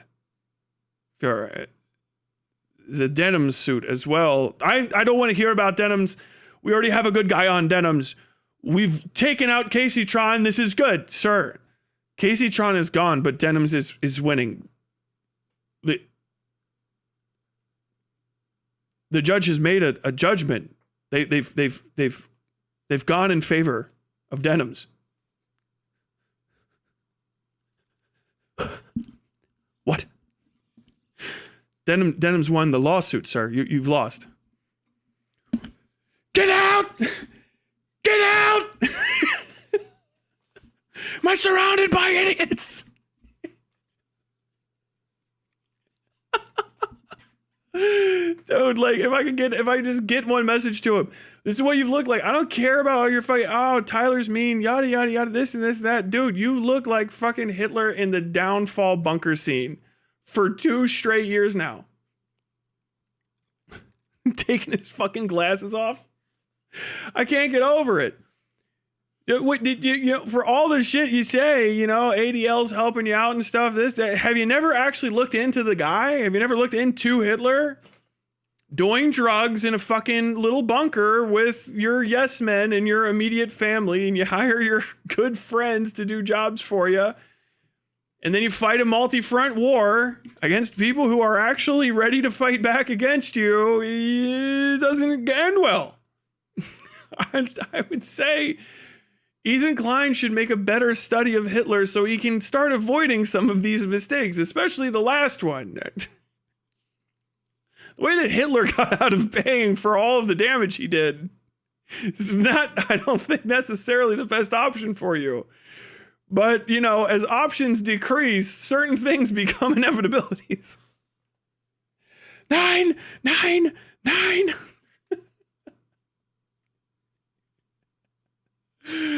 Oh my God. I would hate to be any of Ethan's employees right now. Dude's a tyrant on his best days. They're fucking hanging out. They're hanging strong for him for whatever reason. It's crazy. It's fighting a multi-front war like Israel. Jesus Christ. And apologize for wasting my time and money and acting like a freak throughout the whole process, then maybe I'd believe that. But until then, I think there are more likely explanations. See, Ethan has stated publicly that his many lawsuits against smaller creators have damaged his reputation. I don't want to be the fucking litigious asshole that's suing everybody. Like, I know what people think of me. I know what people say about me. I'm not a moron. I know, like, the consequences of doing all these lawsuits and stuff. The biggest backlash so far came very recently when he was criticized by a prominent YouTuber, Charlie of the channel Penguin Zero. He criticized Ethan's lawsuits, and these videos got millions of views. Ethan, of all people, should be very familiar with how defamatory lawsuits can be exploited by those with a lot of money. He was the guy that always fought on the right side of these kind of battles. And now in this case, I really think he's lost his way in that regard. Ethan also just lost a lawsuit against the streamer Denims. He sued her for copyright infringement, and the ruling on this one was just brutal. The judge ruled against Ethan while citing his own previous case of defending against a frivolous copyright lawsuit. It wasn't until both of these events that Ethan began offering to drop his defamation lawsuits in exchange for an apology, of course. If Ian would issue a genuine apology, I'd probably think about dropping the lawsuit. And honestly, the same is true of Noah Samson. If he just issued like a heartfelt apology, I'd probably consider dropping it. And there's another part to this that I think is worth discussing, which is how Ethan's reputation has also taken hits due to his support for Israel. According to him, this perception has ruined some of his personal and professional relationships. From a professional perspective, our entire lives are ruined. Collaborations, partners, business partners, employees, creators, friends. If you look at the trends in views and subscribers, there's been a demonstrable drop since October of 2023. Former fans of H3 are leaving and have spoken about the sort of rampant Zionism in that community. Apparently, even just wearing their merch now has an explicit association with the state of Israel. At one point, Ethan may have thought that suing me for criticizing his statements about Israel could change this public perception. I'd love to see you reason out in a court document about how I and Mudahar support genocide. I really look forward to that. But somewhere along the line, he must have realized that this strategy wouldn't work. When he got the chance to prove me wrong in front of a judge, just like he wanted, he folded. He backed out at the last minute. So here we are. So anyways, super glad this is all over. Ready to get back to making regular videos. I'll update everyone with a post as soon as I can about the GoFundMe situation once that's cleared up. I appreciate everyone who has supported me throughout this whole ordeal, including those who have contributed to the fundraiser and the many creators who were kind enough to join in on the fundraiser stream. That was super cool. And once again, huge shout out to my lawyer, Deborah Drews, and her firm, Drews Legal. She genuinely saved the day. If you have any legal troubles in the vein of this case, her firm may be interested down the line, so hit them up. Okay, that's it. We're done. Done talking about Ethan Klein. Yeah, good. Congrats. I'm happy you won. I don't like the way that fucking charity stream turned out, but like, yeah, Jesus Christ. I wish only bad things for Ethan Klein and his entire studio of people. I hope this haunts them for years. I hope the humiliation of this moment is a indelible aspect of his future. What a dickhead is really like my final thought on it. I get what a fucking dickhead is all I can think about. Like, now that it's done, when it was before, obviously, like, hey, we're nervous. Hey, I hope this happens. Hey, speculate. Now that we're on the other side, what a fucking dickhead. There's nothing else to say. What a selfish, self-absorbed, addled, fucking druggo dickhead. God damn. Good riddance. I hope his career fails. Because he doesn't deserve one. End of segment, I guess. Okay. I'm trying to move on. Aren't we all? I'm trying to find this Alex Myers video that people were talking about. And someone shared it on my thing, but it's gone, I believe. How about Alex Myers?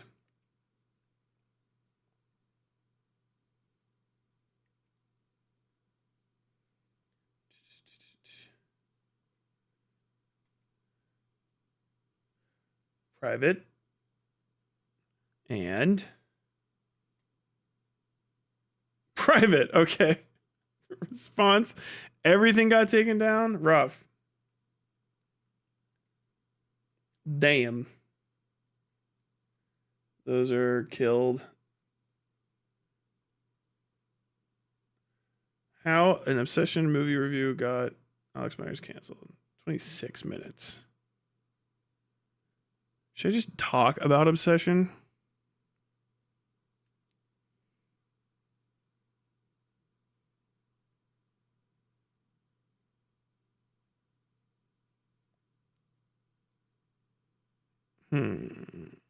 Let's just talk about Obsession, okay? And then maybe I'll watch a video. If somebody wants to recommend in stream chat a recap or a video that has the re-uploaded original one, I wouldn't mind hearing it out. But Obsession was a movie from a guy that used to be on the internet. Obsession. I liked Obsession. Obsession 2026.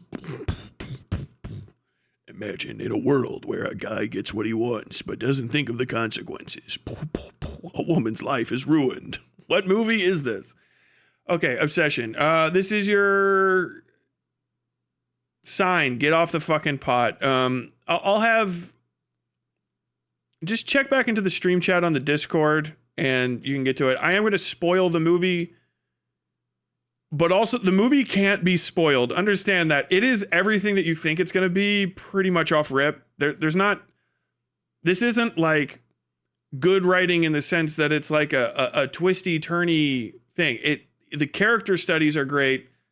The plot is very straightforward. So, what happens in Obsession? This is your chance. Get off the pot. Okay, fuck off. Obsession is a movie about 3 people, the third of which is not a real person. Okay. It's about a guy named Bear, a girl named Nikki, and then this sort of community around them that doesn't pay any attention to fucking shit. It's the main conceit is that there's a thing called a one wish willow, which is you can get your wish, fucking needful things, but for $6.99 in a little box. $6.99. It's like 666, but they flipped the letter. Okay, yeah, hey, very cool. One Wish Willow actually has a whole website. If you look at the onewishwillow.com, it's cool. It's covered in things. The lady at the counter when he buys it says, "Hey, you know, a lot of people come back with these, like, oh yeah, do people regret their wishes?" She's like, "Oh yeah, they come back in here all the time. They want to die, they want to kill themselves, basically ruin their life." I wouldn't use it. Yeah. So it's basically like a magic toy. It's not like other movies would spend an excessive amount of time on it as an object, like zooming in on it or having it like haunt the background or foreground of shots.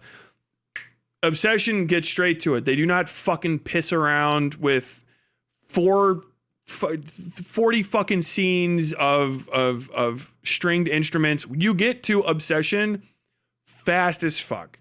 Okay, I'm not going to do a full plot synopsis, but basically, Bear, I don't know if they named this, but it's like, would you rather be trapped in the woods with a bear or bear? And a bear, women will pick a bear every time. Bear is like your average dickhead, right? He's not on the surface an evil person. He is what you would call a nice guy, very much mouthwashings affirmation type individual. And he uses the One Wish Willow to wish, I wish that Nikki loved me, okay? And loved me more than anyone else on earth, is basically what he says. This wish goes needful things haywire, obviously, and I'm sometimes I like and sometimes I don't like that it seems like Nikki is maybe possessed by something, but also maybe not. Basically what happens throughout the story is there's 2 people trapped in Nikki for the rest of it. Nikki's somewhere deep inside herself and surfaces occasionally. The other person is literally that like psycho girlfriend meme, right? But he asked for it. What the story, after this point, she has increasingly intense episodes of separation anxiety. She acts out. She behaves erratically. Everyone says something's wrong with her. Everyone says she seems like she's mentally ill. She's having some sort of break from reality. She's not behaving like typically for herself, yada, yada, yada. And she's going nuts. She pisses on herself. She's screaming. If I can give this movie anything, they fuck with sound in this film in a way that a lot of people don't have the balls to do it, which is just literally sending the fucking DB to 0 on things like closets being shut and stuff. It ends with a resolution. I'll let you just watch the film ultimately. You're not going to be too surprised, but you don't really need to know for my purposes talking about it. The key things I think anybody would be confused about, and this is the best part about the movie, is Bear never does a single specific illegal or harmful thing in the film. Now, obviously, as the audience from the outside looking in, you know he's wrong. But you can very easily find someone who can devil's advocate for him and say, he just made a wish. He never hurts her. He asks her for consent the entire time. Right? He never hits her. He never puts his hands on her. Not really. I think at most he's like, get away from here. She's free to leave the house that they're in together at any time. He never does anything that's specifically violent or illegal. He is not presented in any way, shape, or form, not even his internal dialogue, or not internal dialogue, but his like interactions with people, as violent, as predacious, or as intentionally wanting to harm her. You have to pick it up from cues that are obvious. They are hammered home, but they are never explicitly stated that in that moment you are doing something. It's always ifs. If, man, I don't know. If, if this is the case, maybe yada, yada. Everybody should be interceding. This bitch should be in a fucking psychiatric hospital day one. She's pissing herself, standing still for 10 hours a day because there's nothing to do until he gets back. I gotta give Inde, I-N-D-E is her first name, Inde Navarro. She's the actress that plays Nikki. Career fucking performance. The most fun I think I've ever seen a female actress have on screen in my life. Clearly having a fucking blast. If you can't tell, if you've never known a woman, my wife was like, she's having the most fun ever. Obviously the horrible scenes, whatever, but like when she gets to sneak around and do weird things with her body in the middle of the night, and she's like creeping around, you can tell the actress is having a great time. It's deeply unsettling. They are torturing Bear, and he refuses to learn from the torture. That is the heart of the fucking film. He is a horrible person. Horrible. He may be one of the worst people. Men who hate women type jam, and the guys who are defending him 100%. But it's a absolutely Indy Navarrete. Okay, Indy Navarrete, my bad. I found a re-upload, but it's on Reddit. Ooh, okay. All right, I'll look there. Reddit. Ooh. Alex Peters re-upload obsession. Good. Myers, not Peters.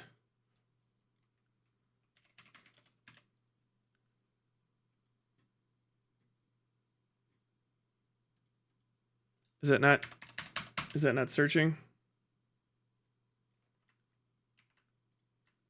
Dude, Reddit's such a piece of shit.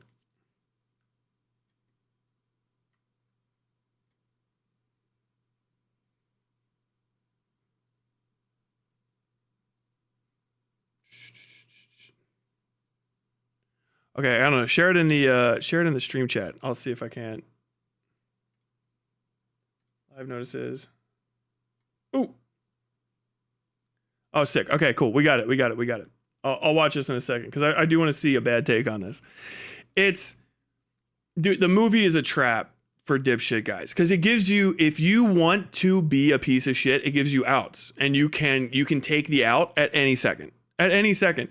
The grimiest one is there's a scene in a diner, or maybe it's like an Italian restaurant. I can't remember. They're at a date, right? And there's this whole thing where he's like, yeah, I got to do something else. And she goes, no. I thought we were having a good night. And the subtext of the conversation they have after that is she's lying to him, right? She lied to him about her dad dying of cancer, which is how she got to him to take her home the first night. And he was resisting having sex with her at the time. And Indy Navarrette's a very pretty girl. Okay. Yeah, that's the whole thing. And I'll get to, they don't know each other at all. But like, she is not interested in Bear at all, before or after, right? As a matter of fact, right before he makes the wish, she asks him, like, do you like me? Tell me the truth. Do you like me? If you like me, this is the time to tell me. And he just like pussies out and doesn't say it. It's stupid as shit.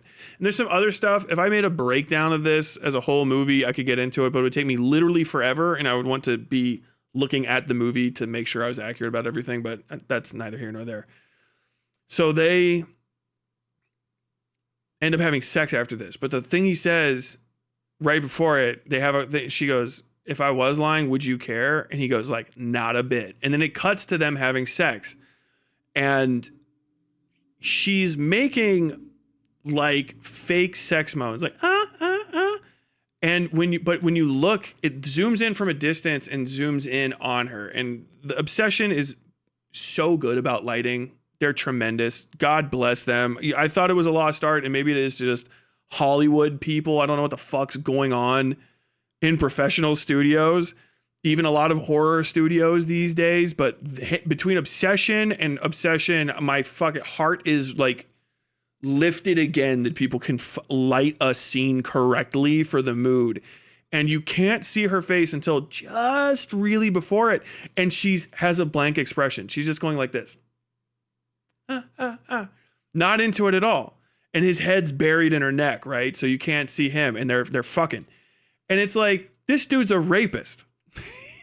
he got an out.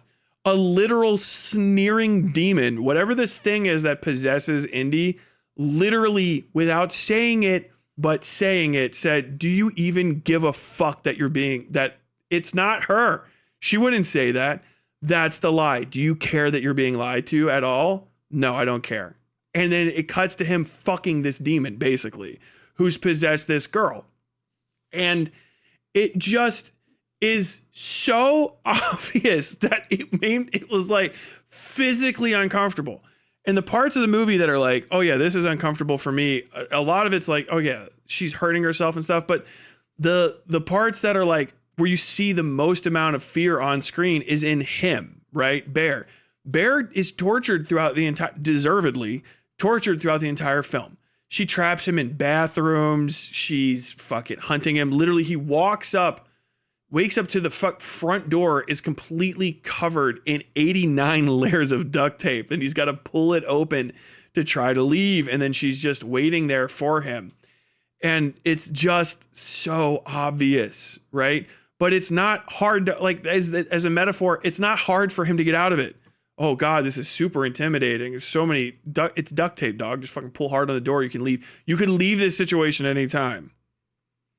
He just takes it at word that the wish Willow is not going to be able to fix the situation. There's nothing he can do. He just absolves himself throughout the entire film of responsibility, to the point where even his inevitable finishing the situation at the end is like a fucking fart. And you go, dude, you ruined this woman's life for nothing. Her friends are dead by the end. She is the sole survivor of the most untangleable series of murders, two of which she is physically fucking responsible for by the end. And the best you can hope is that because there's technically, because of another reason, $1 billion literal dollars, all you're hoping at the end is that she can find that money and get the fuck away from this town. And that's it. She's been possessed, sexually assaulted, kept, soiled, self-abused, and you don't know how much she's been seeing through the fucking windows of her own fucking eyes. But like, she may have had the front seat to multiple murders. And it's all avoidable.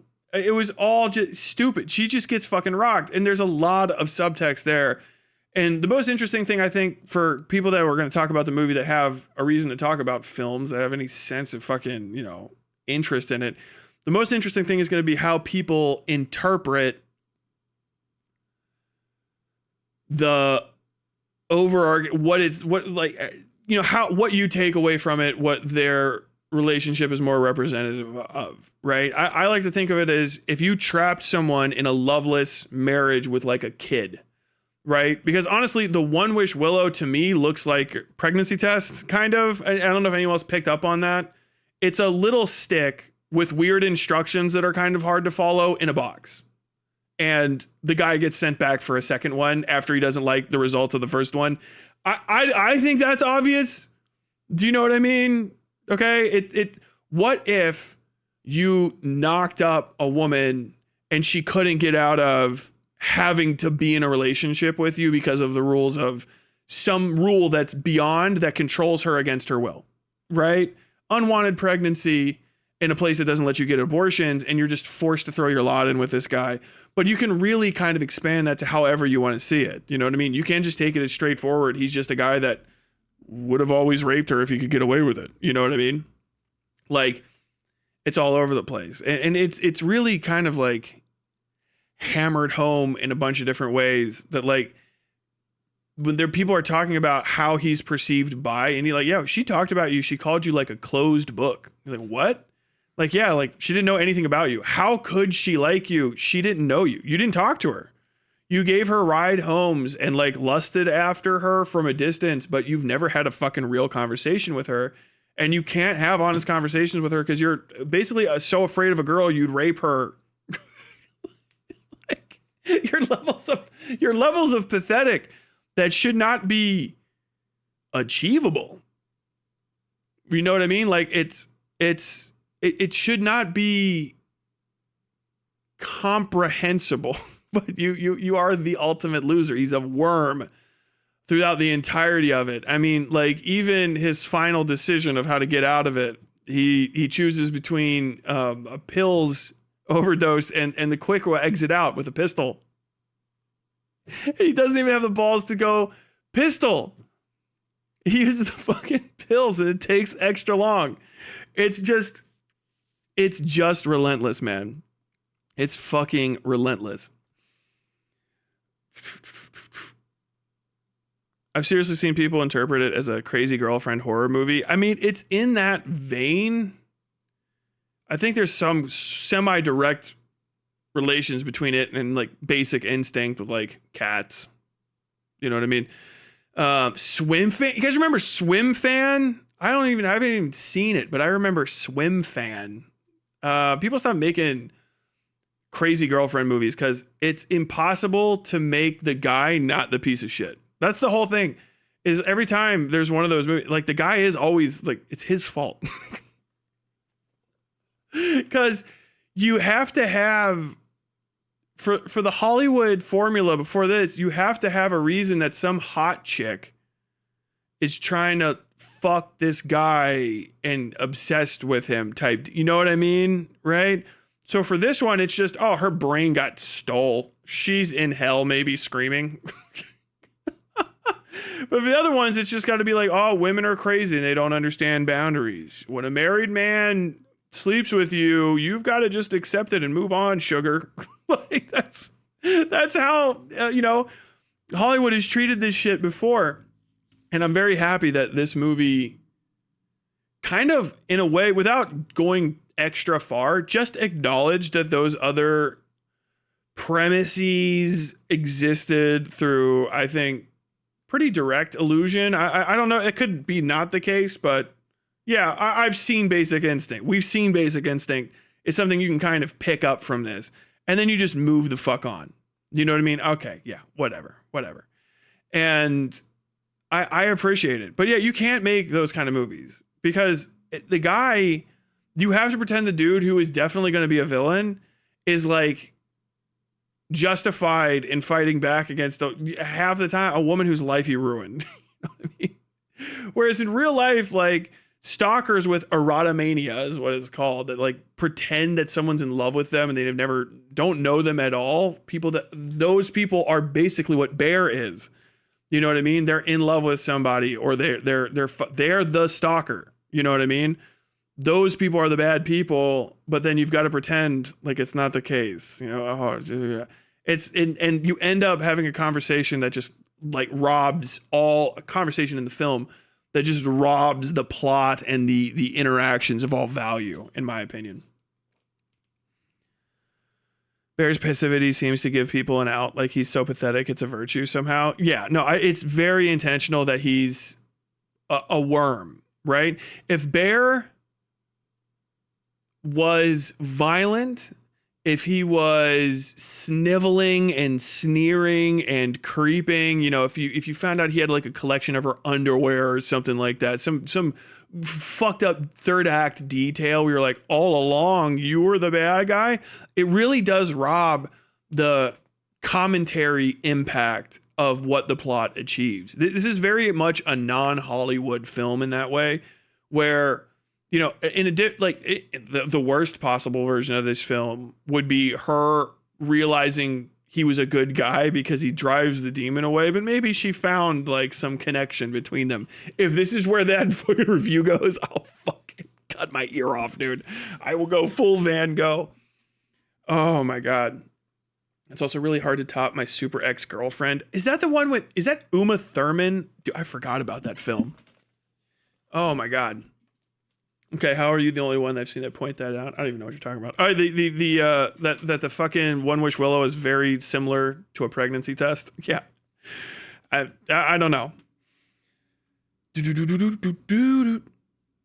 FD had a somewhat nuanced take on Bear, but he said how everything he does to Nikki after the wish is inexcusable. I mean, the wish itself is inexcusable. Let me explain this. Let me explain why the wish is inexcusable. It is an ignorant, childish thing to do. And probably every person alive on Earth to some degree who's been young and infatuated with somebody has said something along the lines of, I wish this person was in love with me, right? But you don't know that you just want to fuck them. You want validation through the attention of another person.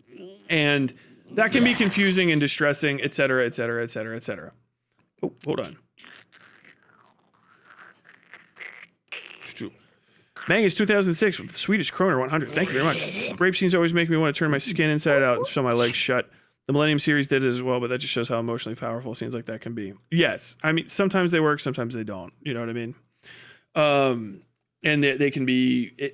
I hate the conversation that's like, we don't need sex scenes in movies. When has a movie ever become more impactful because of a sex scene? Literally Obsession. Obsession does not work as well without the sex scenes and the implied forced intimacy of all of the other it's a relationship story. Relationship stories need sex scenes in them very often to convey the adult and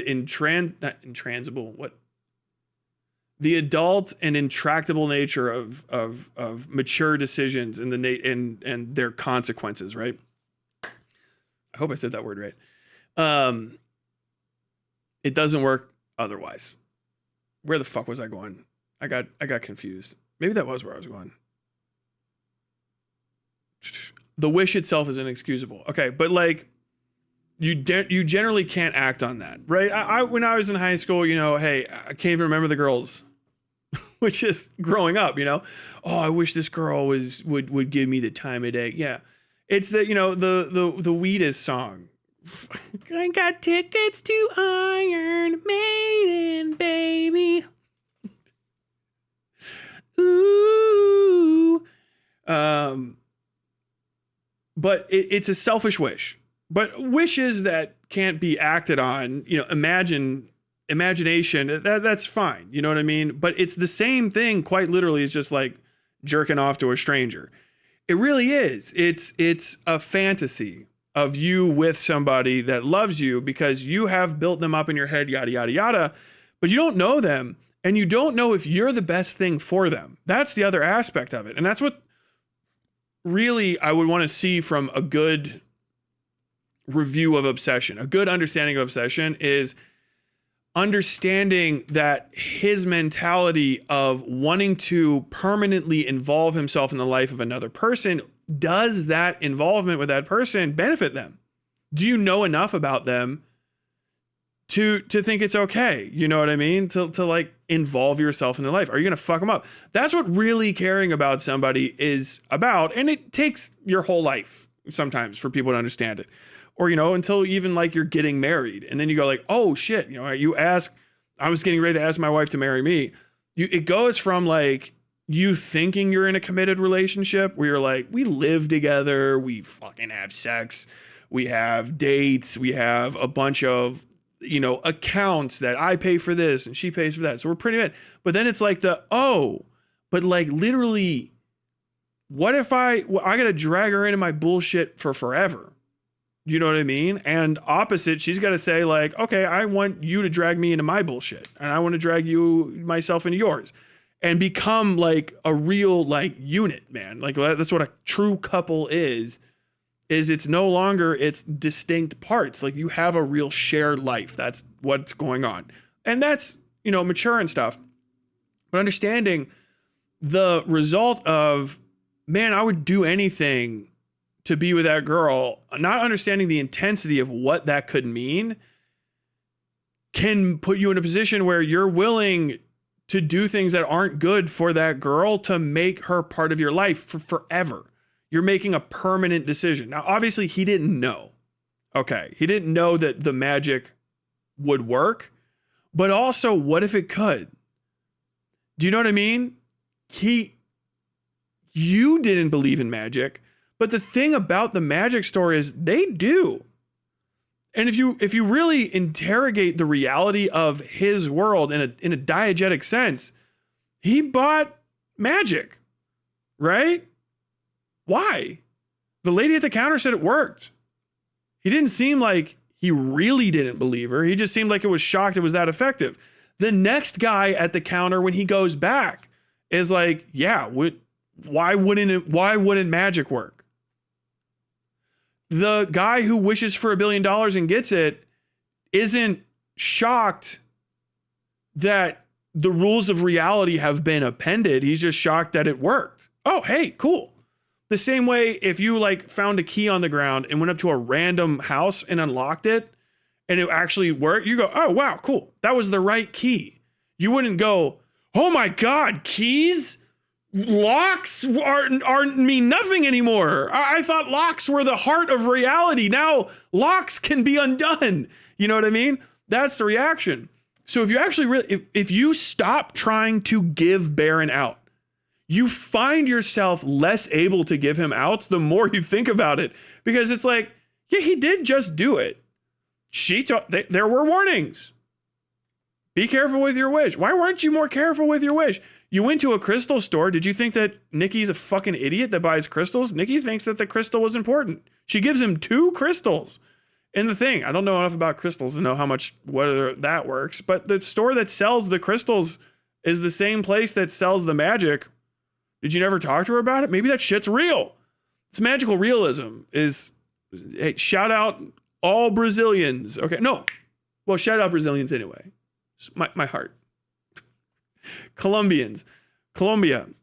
Medellin, Colombia is the heart of, or the birthplace of, or no, Bogota. Bogota is the heart of magical realism. It's where it kind of comes from. It's a tradition from South America and their literature that kind of blew up and went worldwide. Magical realism. This is a magical realism story, in my opinion. I could be wrong. Scholar, tell me I'm wrong. But basically, the magic's real. There's no reason to not believe that magic's real. You want to believe that magic's not real, which is why you cut him off at the wish. But the wish is an action that had unintended consequences, but the mentality behind the wish is there. It's an unbroken line of action from start to finish. And there's a lot of other things people don't pay attention to and I haven't seen people brought up, but I haven't looked super hard. His cat dies while he's trying to figure out a way to ask her out. And he uses the cat to get sympathy. Remember how the cat dies? It's foaming at the mouth. That means the cat was poisoned. How does he die at the end? Foaming at the mouth. Did the cat get into something that he got into too? There's a non-zero chance that Bear murdered his fucking cat in the first fucking scene of the movie and you never even thought about it. You never thought about it. You go, oh, he just made a wish. He didn't know. He may have killed his fucking cat. He may have killed his cat to get sympathy to fuck that girl, and you never thought about it. No one brings it up. He may have killed his cat. He may be actually way worse than you know. But nobody thinks about why the cat was dead and foaming at the mouth. That cats don't just foam at the mouth and drop dead. They're not horses, I say. The cat died the same way. The cat is on the box. The box has a cat on it. She tries to feed him the cat. Why does she want to feed him the cat? Because the cat might be full of poison. And if the fucking demon knows, you know what I mean, or whatever, then maybe she's like, if he dies and it's broken, maybe I'll feed him the poisoned cat and kill him. There's no direct evidence. There's no direct evidence for it that I know of. I'd have to watch the movie again. But like, that's what me and my wife were talking about leaving. That's why I was like, maybe he killed that fucking cat. He seems broken up about it. Yeah, he seems really broken up about his fucking rape victim he's living with losing her mind and being kind of a drag to bring out to fucking boys' night. The cat got into his pills while he was at work. That's a thing. Hey, cat owners. How common is that? How does a cat get into your pills? The pills he kept in a medicine cabinet in a child-proof bottle that you see in his hand at the end of the fucking movie? Cat just got into him. Cats famously want to eat foul-smelling medicine. If you actually ask cat owners, giving cats medicine is super easy. They're like, fuck, bro, is that medicine? Can I eat that right now? I don't fuck a cat food or catnip. I want some fucking medicine. I need some medicine right now.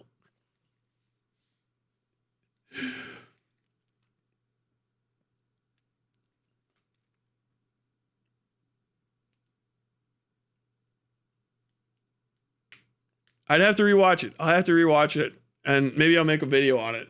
But I think people don't. I think people don't know that he's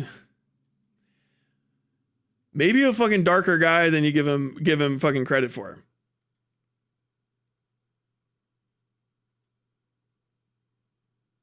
This is grandma's leftover medication that was using recreationally.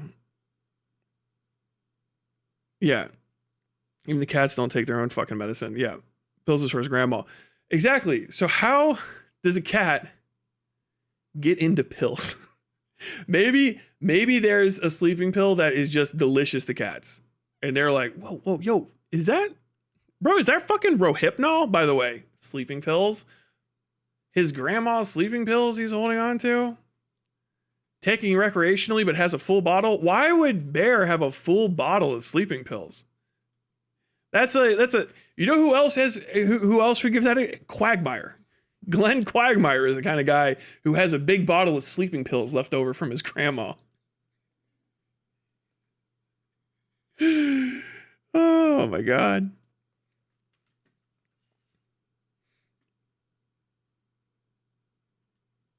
Bear also does this because Nikki was about to move away, work on her passion of writing, and grow as a person. The witch traps her because he is stuck in a dead-end job living in his grandma's house. Yeah. The cat also made an unfortunate wish and needed a way out. Absolutely. Warning, this video. Okay. So either way, I think I've spoken at length about it. I like the movie. I could start talking about it way more. I'd have to rewatch it. This is the first watch. Fucking I could mess some up. My good arguments are when I make a full video. Maybe I'll watch Obsession again and then pay hyper attention.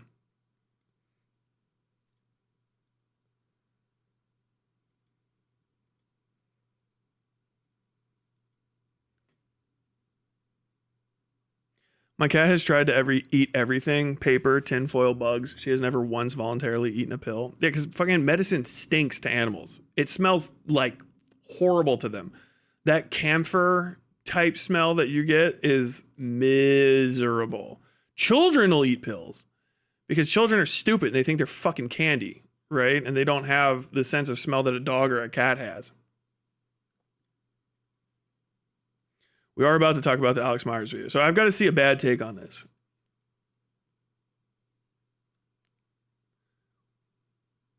Peer pressure, maybe the cat. Dude, the fucking excuses for the cat are awesome.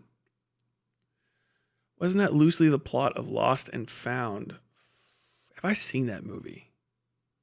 I feel like there's a few movies called Lost and Found that I've actually seen, and it's been a long time since I watched any of them. I feel like one of them was a... Don't quote me on that.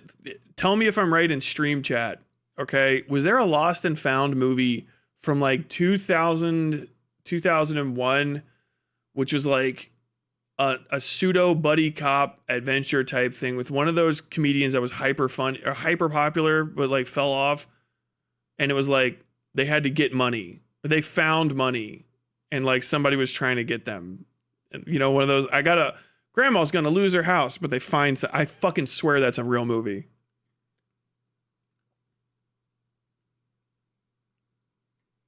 Brazil mentioned, base Brazil. I wanted to say the Cruelty Squad video was very moving, and I appreciate analysis. One of the best games ever. Well, thank you very much. Thank you very much. Shout out to Thailand and Babyhead's magic staff. No one said that Babyhead's staff is magic. All right.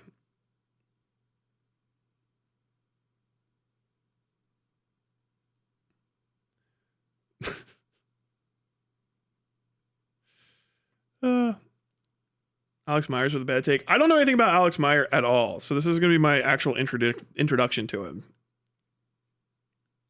It was an attempt at a good faith, nuanced look at the fictional movie Obsession and the characters therein, which will probably upset some of you for some reason. You know, I don't think I've... Bro, I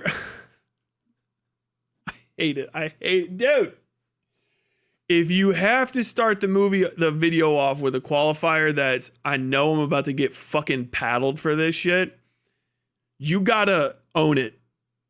You gotta say, I'm fucking ready, okay? It better not be the kind of video you take down. If it's, some people are not gonna like what I have to say about this, but I'm about to say it anyway, because comedy is a fucking right. You know what I mean? Every time, it's always just a harbinger of doom. I feel like maybe I'm one of the only people on earth that could do this. Like, I caveat a video. I think I did that with Starship Troopers, and most of the caveat is, I know you fucking idiots aren't gonna watch the video before you go to the comment section type shit. You know what I mean?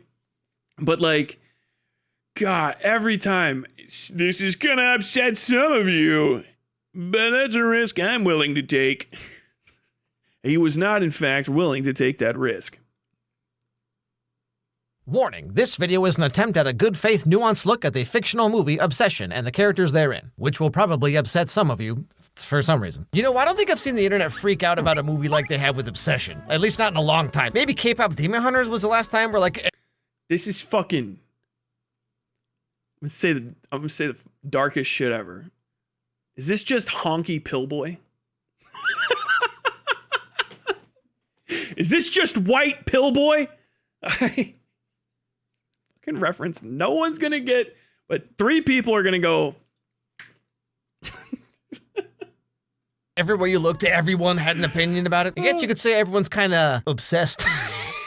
So I knew I had to make a video about it, but like they kept pushing back the VOD release date, you know, because y'all kept on watching it. 750. Bro, are our PNG tubers just evolving? Is that what this is? I should just do this shit. It's fucking, come on, jingle the keys. Jingle jangle. $1,000 budget and it made $300 million. One of the biggest indie film success stories of all time. Now, I didn't make a lot of videos about horror stuff, but I mean, a semi-rom-com about a nerdy loser guy who gets the girl at the end. Wow, this sounds like a nice, wholesome movie. But okay, let's check it out. So come along, kids. Let's take a walk. I feel like I'm coming apart.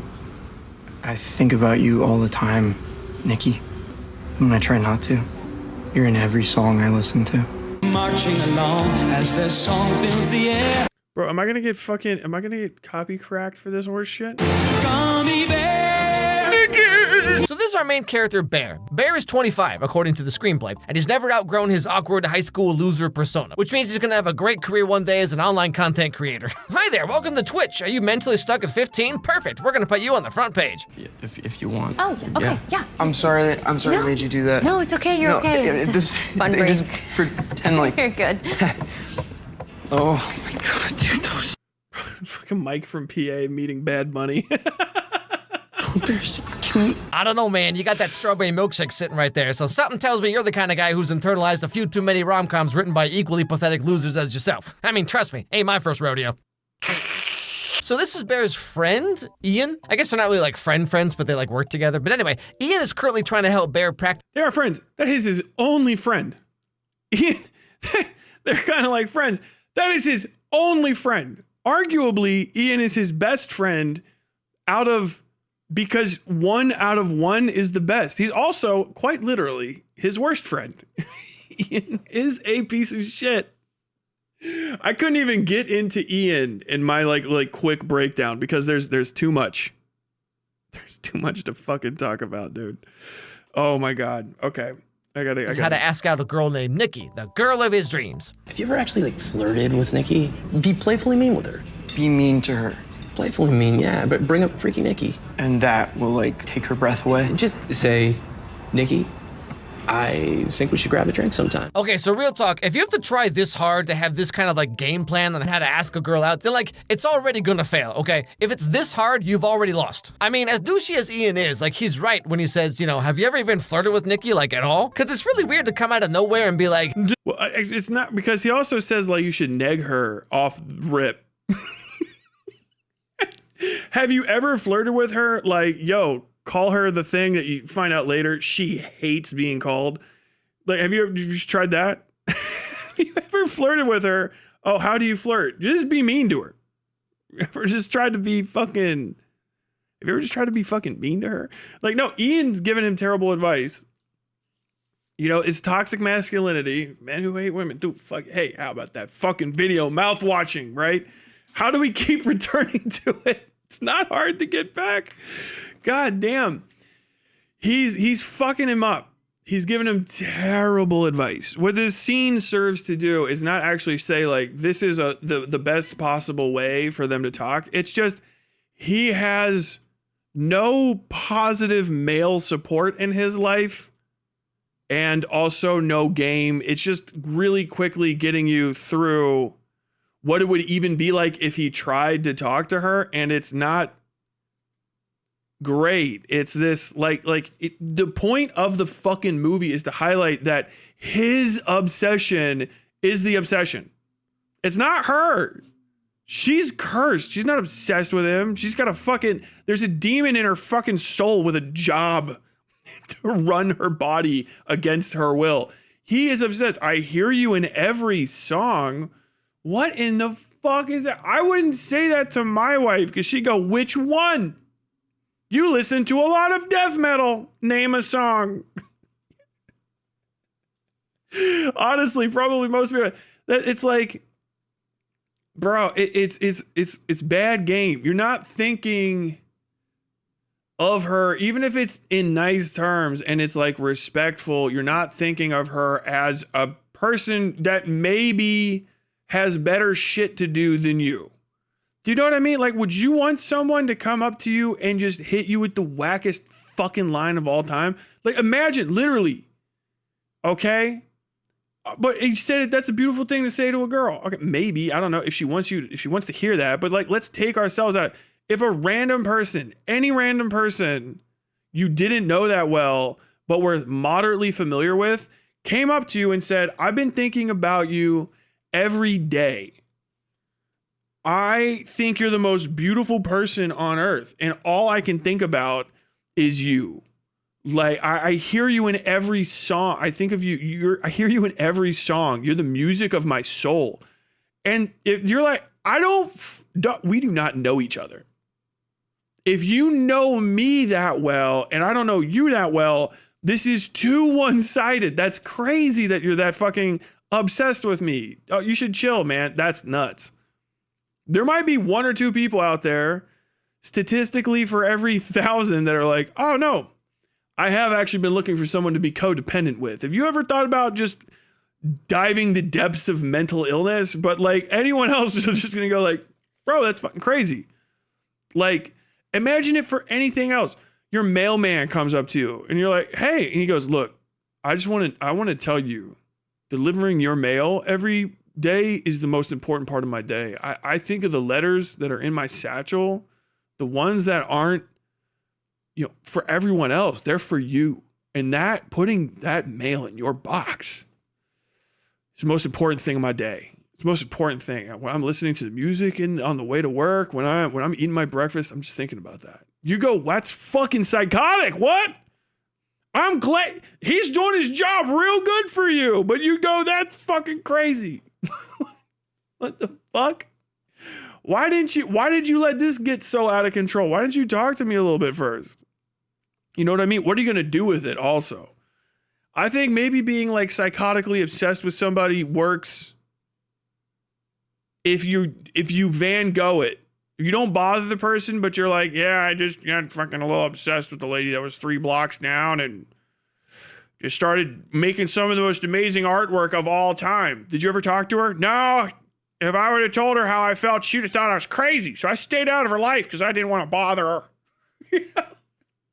I just drew miraculous works of art. I think really what I was doing was tapping into my psychosis and making and putting that on my walls with paint.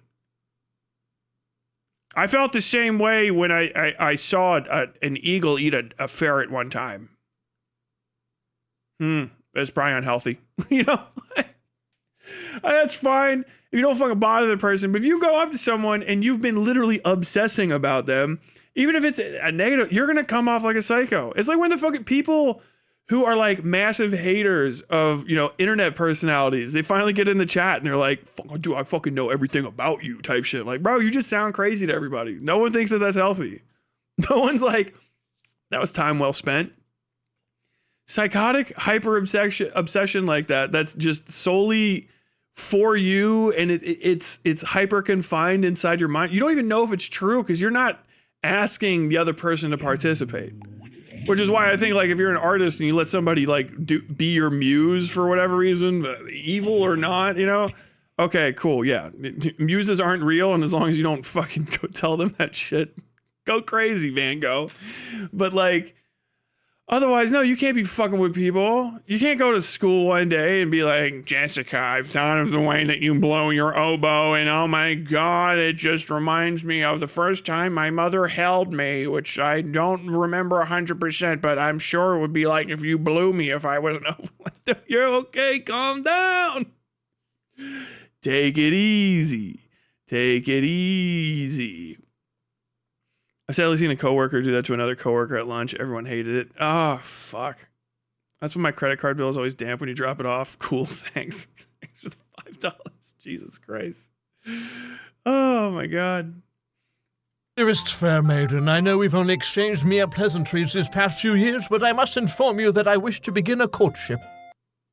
Bro, I just came over here to fart, okay? Anyway, so that night, Bear goes home and finds his cat dead. Apparently it got into his grandma's medicine or whatever. Even this. No. Oh, no.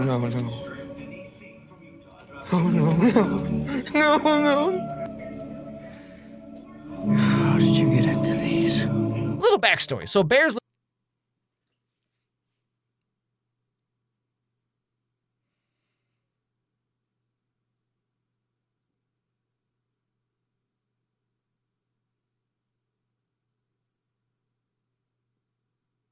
Yeah. Just, I mean, anyone who hasn't seen the movie and doesn't plan on watching it normally, but anyone who has, come on, now that I said, come on. Oh, how'd you get into the, bro, y'all are getting ready to fucking be absolutely just magoobered by the serial killer in your neighborhood. God, like any cop, the worst cop in the world. What happened to this animal here, buddy? Oh, God, I just left the house and the animal just got into all those sleeping pills. They're right next to its food. You know how you just, you know, how it have cats just have but just some sleeping pills next to the food. That's just, how could this have happened? Oh, no. Fuck me, dude. Oh, my kids were in the car. Oh, officer, I thought the parking brake was on. One of them must have pushed it down while they were all seatbelted in the car and asleep because I gave them some Ambiens before we went on the road trip, so they caught it and they just drowned in the lake. Oh my God, how could this happen? Like, you fucking rubes. He's a fucking psycho. He tricked you. He got you to think the witch wasn't real. He tricked you. He's a fucking murderer. He killed a cat. He's a fucking rapist. He's a psycho. He's got fucking sleeping pills. He's crazy. Oh, the guy that's writing fucking stalker fan fiction about the girl that he works with. Oh, the cat just died on its own. How stupid can you be? You fools. You rubes. My man's over here getting ready to do the Dennis method, and you're like, oh, God, he cringed when yelled at. Oh my God. Oh, how could this happen? Oh, he's crying, dude. Crocodiles too can cry.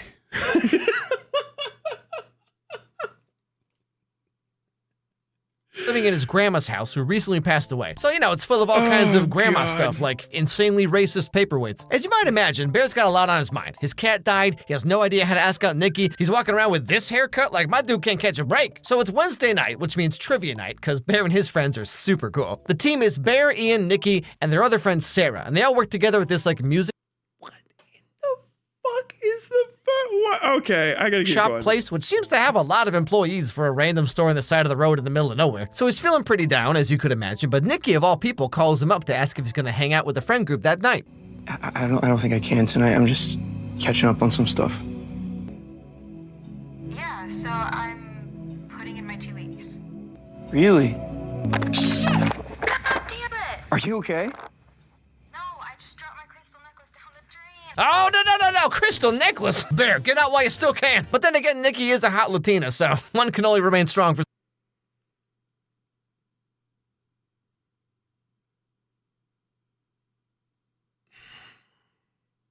Okay, yeah, this is painful. So many different ways that you do have to talk about how Indy Navarrete is a beautiful lady. Because first off, I hope she gets a billion roles, okay? She's a good-looking lady. And I think this is her first major acting thing ever, and she killed it. Her attractiveness is relevant because it is the only fucking quality about her that is actually established as being a quality of her by Bear. That's why it's important, because it's the only thing about her that exists to be attractive. You don't know anything about her other than she's hot. That's it. You don't know fucking anything about her. She's hot and she has crystals. She has a dad, and they talk about it. You realize everyone else in the story has to explain things about Nikki to Bear the whole story, or explain them to us, because Bear is acting opposite the way you should. Your dad, who you don't like, she doesn't even talk to her dad. He's alive? He's dead? I had to call up somebody and ask, and they're like, no, he's fine. What the fuck are you talking about? God damn it. So long. Now, because Nikki dropped her necklace, Bear gets this idea to get her another one. Be the hero, get his foot in the door, and then have no idea what to do afterwards, like me 80% of the time.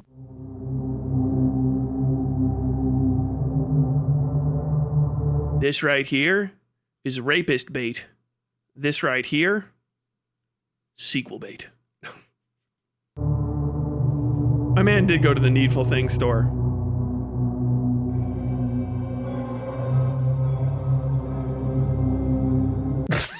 I love how it says amaze your friends. Hey guys, check this out. Awesome, do it again. Yeah, well, they've been pretty... So I guess if you haven't seen novelty, they all say that. I get the joke there, but like that's on all novelty products. They used to sell that shit in the back of comic books. I mean, if you go back far enough, I think there's a Tales from the Crypt where somebody buys like, or it's a Stephen King, maybe, I don't know, old horror story from my childhood. I remember someone buys the invisibility, the see-through everything glasses, because it's like you can go see a lady's, top, no clothes for her. By the way, those were real. That is an actual thing that works if you have the right kind of. It'll make certain white or sheer materials actually disappear. Those are real, but the actual see-through everything glasses are not technically real. And of course, they don't work through truly opaque material. You can't see through like, a whole bra or a winter jacket type shit. It's just like sheer things, certain types of t-shirts, and et cetera, et cetera, et cetera. But yeah, all those things say, amaze your friends. The incredible growing tree. Just take this small thing called a seed, put it outside. A tree will arrive from it. Amaze your friends. Popular since we put them out. Everybody wants a wish. Some people don't open them, but the people who do, come back and complain. Or it does work and it like ruins their lives. Or they die or wish they were dead. Ah, yes, the Millennial Special. Rather experienced myself. Also, it's kind of funny that Bear is better at flirting. I didn't notice that the first Or watch. they die or wish they were dead. Have you noticed this mirror? You can see his reflection in it a little bit. I didn't notice that the first watch through. Ah, yes, the Millennial Special. Rather experienced myself. Also, it's kind of funny that Bear is better at flirting with this girl here than he is with the girl he actually likes, which is such a real thing, by the way. Why does that happen? Anyway, so he buys the One Wish Willow to give to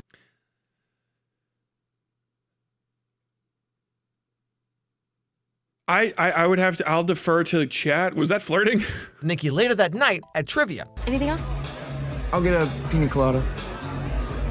Pina colada? Don't make fun of my drink.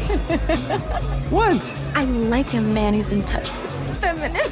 Hey, whoa, didn't ask your opinion, Nikki. So here we get a look at who Nikki is. And she seems like she's kind of one of those girls who's like those like ball buster types, she's always like, ha, bitch can't handle all this. I've never met a guy who can keep up with me. And then they just lay there like SpongeBob. Also, again, somewhat ironic, but earlier Bear was like, you want me to be mean to her? Why would I do that? But then she's literally doing the same thing to him right now, and it's clearly working, so, interesting. Okay, so trivia's about to start, and Bear's left standing there with... If you guys are talking about see-through stuff, yeah, polarization, and certain wavelengths of light. Actually, most of the clothes you wear on a day-to-day basis, if you use certain types... Fucking Flesh Simulator, of course, of all people, made a video on these too.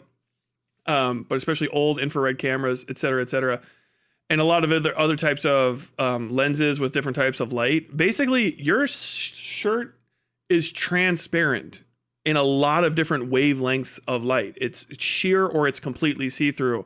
You just happen to perceive the shirt while all of the fucking light is reflecting from it. But if you cut all of the dye out of the shirt, all of it, it'll be see-through. Like it's plant fibers or plastics that have to be colored.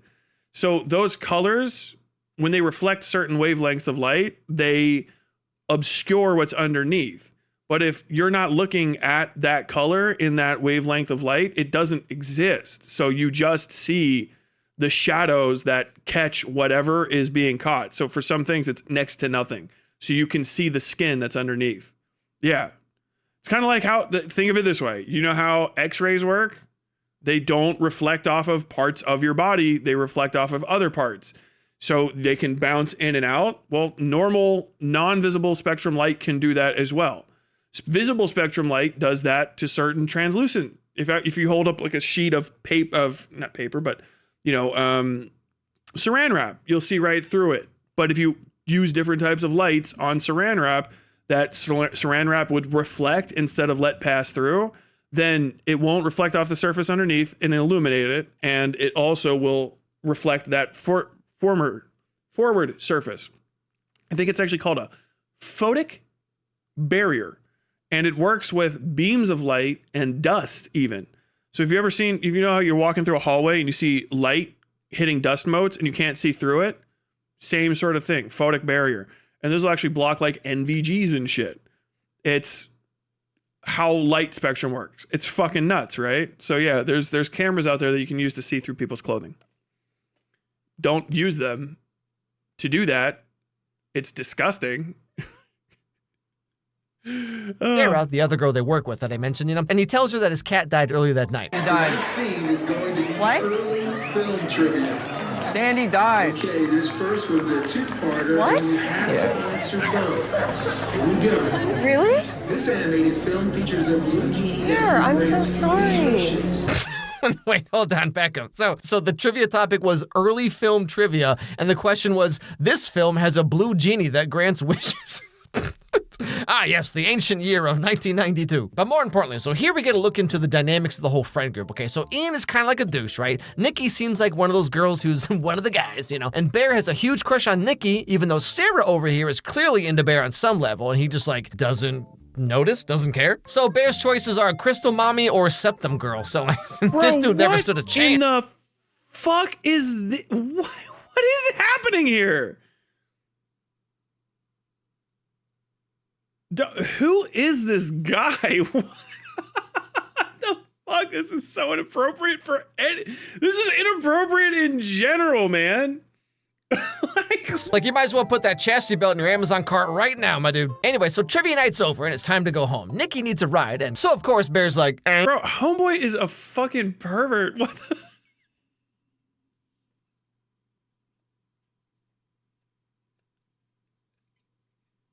What in the fuck? Long day. I don't want to go to the next fucking bar with My you guys. car's headed to Greedos. We could drop her off on the way. I can take you home. Okay. Jesus, Ian. Ian, get your girl home safe. Ew, don't say it like that. See you later, Bear. All right, Bear. yeah, that's me. You're probably wondering how I got here. So Bear takes Nikki home, and of course on the way they have some kind of heart-to-heart talk, talk about life, man. It's all very life is strange, you know what I'm saying? Come on, Max, let's get out of this town. I hate my dad. Just not happy there. It's just a job, Nikki. Yeah, well, I want to write. Oh, a Crystal Mommy and the writer. Well, something tells me this movie would have gone the same way for Bear, whether he made the wish or not. No, it's not a romance, it's a love story. Isn't that the same thing? You're the only person that I get to really talk to about this stuff. Ah, yes, well, see, Bear, when a girl says that, what she really means is, you better not ask me out and ruin this friendship. Anyway, so Bear takes her home, and he tries to flirt with her like Ian said, but you see the kind of sweaters he wears. You can only imagine what kind of game he has. Night, freaky Nikki. Ew, don't call me that. I know, I was kidding. Do you like me? To the Max Powers super chat, $10. Here's $10 for enduring this guy's video for this long. Thank you.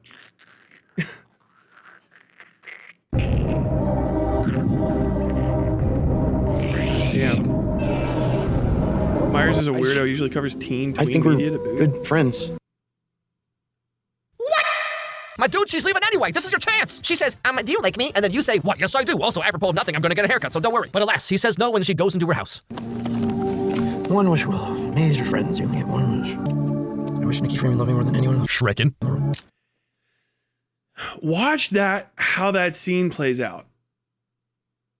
It doesn't feel like a lark. It feels like he knows it could work. There's no point in this movie. You have to give it to him. You have to hand it to him. There's no point in this movie where magic's treated as complete bullshit. It's a movie. It's all made up. You know that magic's not bullshit in the movie. You know it's not. You know, because you see it happen. No one's like, wow, this proves the existence of forces beyond human ken. Oh my God, is hell real? Does God exist? Was Muhammad right? Do I gotta switch to Islam? Is this a jinn? What the fuck? The questions of the revelation of metaphysical reality are not entered. It's just treated as like, yeah, okay, magic. Wow, hey, that worked. You know what I mean? There's every possibility that he knows it could work. It's not you. Do you know what I mean? It's not our world where this is an impossibility that nothing of this happens. He already was at a store where someone was just saying like, yeah, people regret it. He's like, okay, yeah, but you get a wish. Maybe there is other stuff. You just have accepted a reality inside this universe that just conforms to what you want to be real. And maybe I'm wrong. And the director would say like, no, nobody except for the who knows however many people bought One Wish Willows believes in magic. But all of those people do. because they have to, because they got affected by it. Like, there's a store that just sells for $6.99 magic sticks. You know what I mean? It's not even like how many people have bought these. It's like, you should have a warning on these. The same way you should have more warnings, I guess, on like, you know, gun purchases and cigarettes. They're like, it's got warnings on the box. Oh, you got cancer from cigarettes in 2021? That's kind of on you, but like, what the fuck do you want from me? You know what was in it. Dude, you knew the stakes. Okay, so jokes aside, up until this point, Bear was just a dude with a crush on a girl that he was too scared to talk to. Okay, story of my life. He pulls out this $7 wishing toy. He's like, golly gee, I sure wish Nikki loved me too. But here's where everything changes, okay? Maybe you want to come inside? I mean, I did just lose my cat, Bear. You lost your cat? Oh, wait. I mean, you lost your cat. I'm so sorry. So as you can see, Nikki's starting to act a little out of character. I still think that that's important. Okay, so maybe I'll watch some more of this. I don't know. We're burning time up. I think I killed my cat died today is like a way more important statement in understanding what's happening than other stuff. I have another assumption that I was talking with my wife. I was like, what if her wish at the there's a second wish that happens at the end. What if that wish made everything happen? But that can't happen because it's against the rules of the one wish willow. There's no time fuckery. So time is linear. So whatever that wish is at the end can't happen. So who is the second person? Nikki says very explicitly throughout this that the other her is an other. It's something else, which means aside from sharing the body, memories, etc., it had to come from someone. And I think the other Nikki in Nikki is Bear. I think Bear's obsession, that aspect of his personality that did all the rest of this stuff, I think that's him in her. That's what my cat died today. Oh, your cat. Because it's him. He's like implanted himself. So also he's gay. Saying things that don't make sense. She also demands to go over to his house to spend the night. Yeah, I'm sorry. Yeah. Why? My dad's dying. And you know, to Bear's credit, he's not immediately jumping at the chance to take advantage of her or whatever. Like, he gives her privacy and space. He doesn't want to make it weird. He turns around when she takes her shirt off. And like, based on what people were saying about this movie online, I expected Bear to be this like horribly angry, misogynistic incel dude, right? But like, up until this point, he's just some super socially awkward loser who has a crush on a girl and he uses a $7 wishing toy that he assumes is not going to work. And then when Nikki starts acting like this, he's very confused and put off. He does not assume it's not going to work. That's not the case. He doesn't assume it's not going to work. You don't know that. He doesn't think it will work 100%. But we also don't even know if that's the case. It feels like it's supposed to be a lark, but we think that because we think it shouldn't be possible. But he just looks at her and then just does it. He does it the same way, like in a crime movie, someone watches someone and decides they're a snitch and then grabs a gun and goes and shoots them. Like, fuck. Like, he knows what he did. You can tell the second she comes back, he knows it worked, which means he had to have expected it would. The shock is like, oh, it's effective. You know, it's actually going to happen. Do you know what I mean?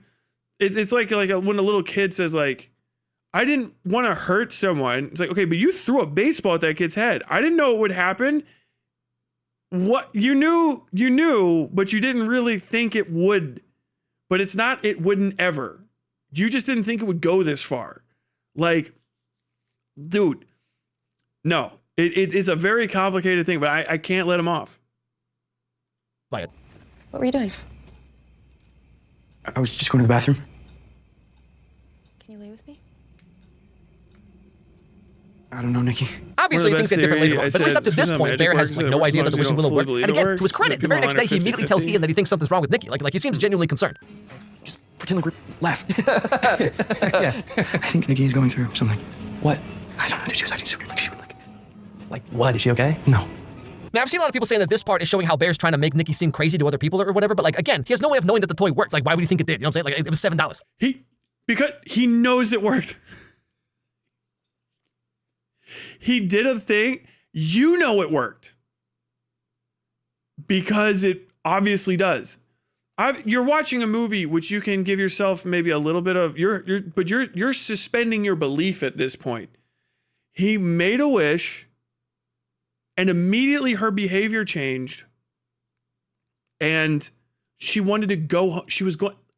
The entire reality of this woman turned on a literal dime and she walked back out of her house to start being obsessed with you.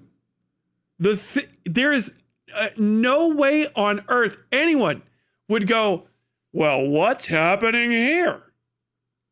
You're trying to say I've got 2 on one hand and 2 on the other, and if I put these together, that makes 4? What is a plus sign? You know what I mean? It's beggaring belief. But he doesn't tell anyone I made a wish. Why not?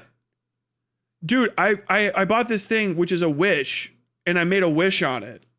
Because this is a world where shit happens.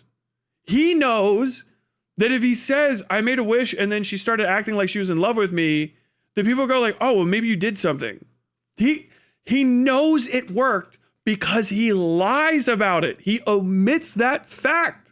That is the direct causal relationship. Like in any other circumstance, you'd probably do the same thing if your friends started acting like this out of nowhere, right? Anyway, so that night, Ian apparently talked to Nikki, and she said that she was on some drugs or whatever, and so maybe that explains why she was acting so erratic, you know, like when she and Bear kissed earlier. Oh my god, I'm so sorry. You kissed me! I know, I thought I saw something. So at this point, Bear thinks that Nikki was acting weird, kissed... No, the way he in your clip, you kissed me. Dude, he knows he's doing it. You kissed me first. He's making excuses because he knows he's sexually assaulting her. He knows it worked. He knows. The only reason he doesn't go forward is because he scared the shit out of her. But now he's trying to like massage this reality into his life. He knows. He knows what's happening. Even if the next day you and your friend are talking about how you may have sexually assaulted her because she's on drugs. What? And this goes in with Ian. Ian's hooked up with Nikki a few times before. Oh yeah, she has a habit of doing drugs. Is he a fucking date rapist too? Fucking her when she's high. No wonder she wants to leave. Dude, it's so fucking crazy, man. Him freaked out, etc., because she was on drugs, right? So again, to him, in this moment, it all seems totally above board. But then, out of nowhere, Nikki goes over to Bear's house to apologize. I was on MDMA, so if I was weird, that's why, and not saying that you took advantage of me. Nikki, I didn't know you were on drugs. That's what I'm saying, I'm not saying that. Not saying what? You took advantage of me. I don't think I didn't. I know, that's why I'm saying you didn't. Okay, see, this is my point. Like, given the circumstances, Bear's being pretty normal. Dude, I can't take this cartoon. About this, okay? Given what he does and does not know by this point in the movie, like, he could have slept with her, or he could have taken some kind of... What is this? What the fuck?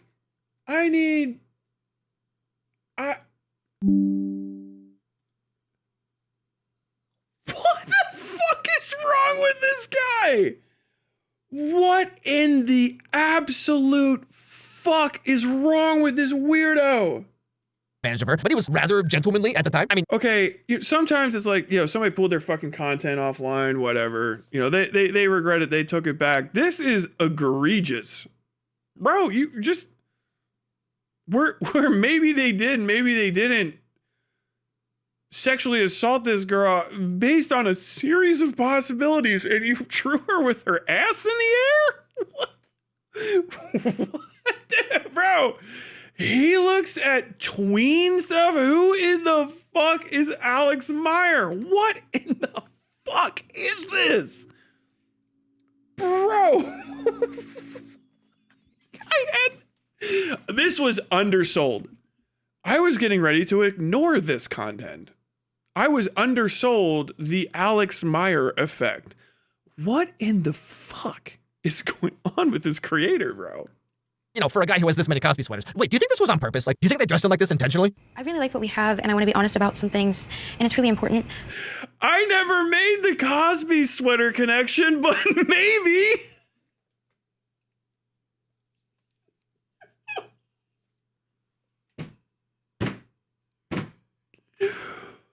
Bro, what the fuck are you talking about? For me, It's okay. I know you like me, Bear. Why do you like me? Would it freak you out if I said yes? And thus begins their relationship. They start dating, hanging out, kissing, doing the devil's tango. And Bear's finally living the life he always wanted. Hot dog. Turns out Nikki was in love with him the whole time. What do you want to do? I mean, I've never really asked. Well, that's not all your fault. Call me a closed book. Well, I guess the good thing about a closed book Is that I can return it to the Scholastic Book Fair and exchange it for the new Animorphs book. Maybe this is the one where things finally start making sense. This guy's my age. No, it still doesn't. Now, suddenly, Bear gets a phone call from Ian. See, remember when Nikki told Bear that her dad was, like, sick or whatever? And Bear told that to Ian, and apparently Ian looked into this, because as far as Ian knew, Nikki hated her dad and hasn't seen or talked to him in, like, years. I'm not gonna tell Sarah about this because I don't want to spread drama. I looked into Nikki's dad having cancer, and he's healthy as a baby. The heck does that mean? My dude, babies just have constant projectile vomit and diarrhea. The heck are you talking about? Also, how exactly would you find this out? Like, pretty sure you can't just call up a hospital and they tell you someone's medical history. Okay, so is Ian lying about this? Or was Nikki lying to Ian and Sarah about her dad this whole time? But okay, let's assume it's all true. Bear goes back to talk to Nikki about what he just learned. Does your dad really have cancer? Oh, no. What? No, don't do that! I thought we were having a nice day! Okay, see, Bear, I don't know why you're making this face. You wanted the Crystal Mommy Latina experience, and you got the Crystal Mommy Latina experience. But here's where Bear starts to maybe kind of realize what's really going on here. Bear, I love you so.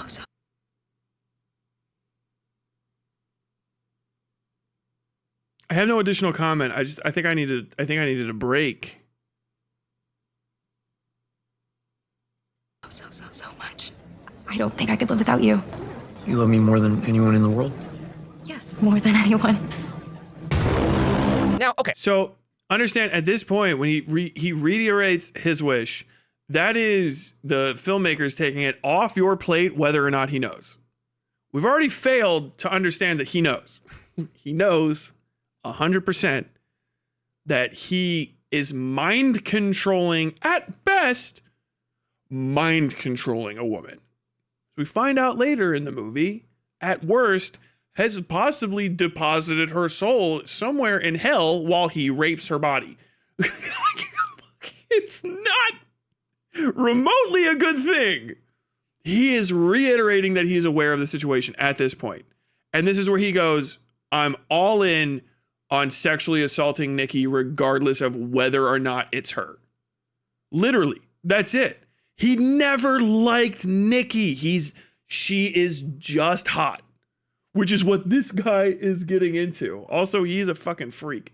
Up to this point, I feel like Bear has plausible deniability. I mean, there's no way he would have known the cheat toy would work. He was genuinely concerned for Nikki the day after it started, and he refused to take advantage of her even when it was, like, presented to him, right? I mean, she kissed him after all, right? Now, right here, though, at the halfway point of the...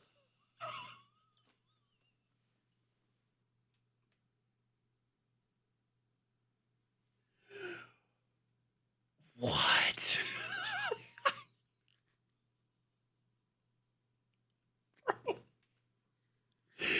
Do you not, that you just sound like a rape apologist. You can't, in the world where that was the most true and justifiable response, you still don't say it like that. Bro, what in the fuck?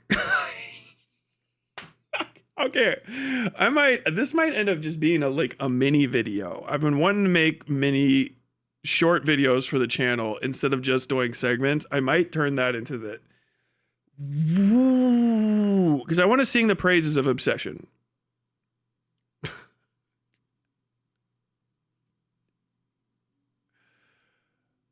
Wow. Okay, I need to know.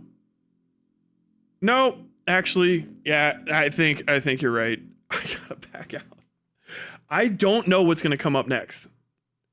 I actually legitimately don't know how he is going to deal with the scene that follows this, and it is too intense of a scene. Intense It's too intense a scene. I don't know how to say that. Torrent item. Where's my...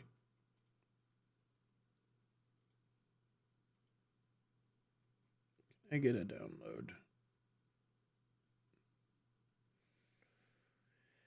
Where the hell is the goddamn download? Okay, don't need this. I don't need this. I don't need this. I need this. Give me just a second. If this starts playing again, don't worry. I'm not going to watch it.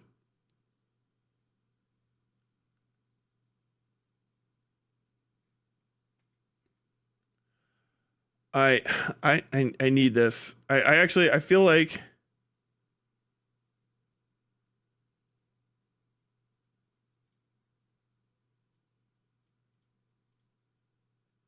I feel like I need to make a video about this.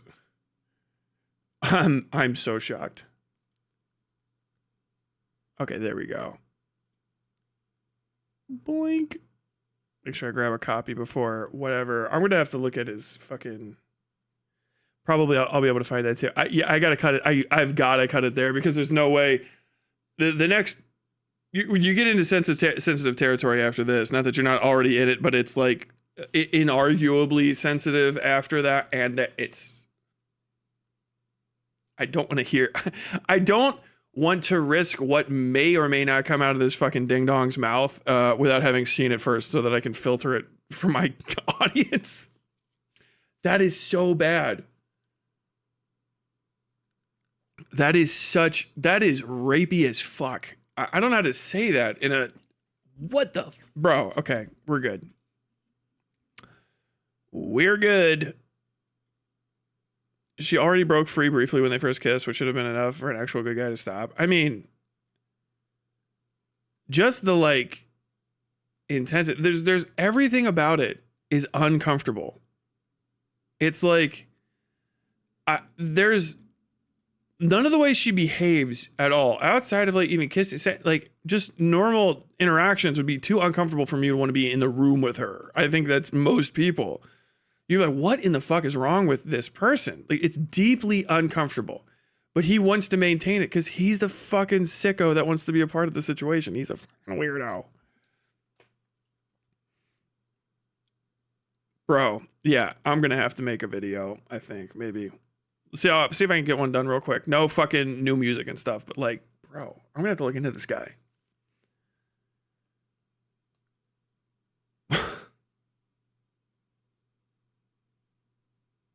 Obsession's a good movie. I think I said this at the beginning, but the light is the best part about it. The lighting is extraordinarily well done. It is, they play with darkness and stuff in a good way, and it really highlights the intensity of the movie. You can't trust what you know about her because her face is almost never out of shadow. Like, what do you think you know about what she's saying? Like, would you trust someone to answer questions when you can't see them?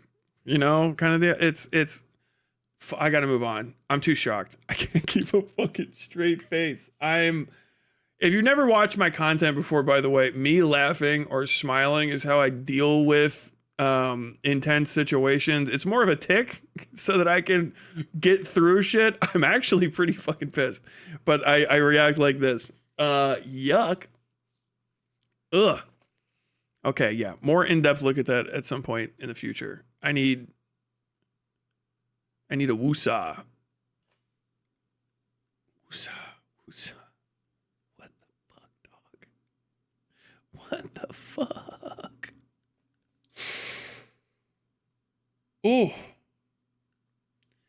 Alex Myers is a 2-time divorcee, by the way, and that isn't surprising. Oh my god. Bro, yeah. This will be my next Flesh Simulator roast of a guy. Buddy. Dude, you can't be saying shit like that.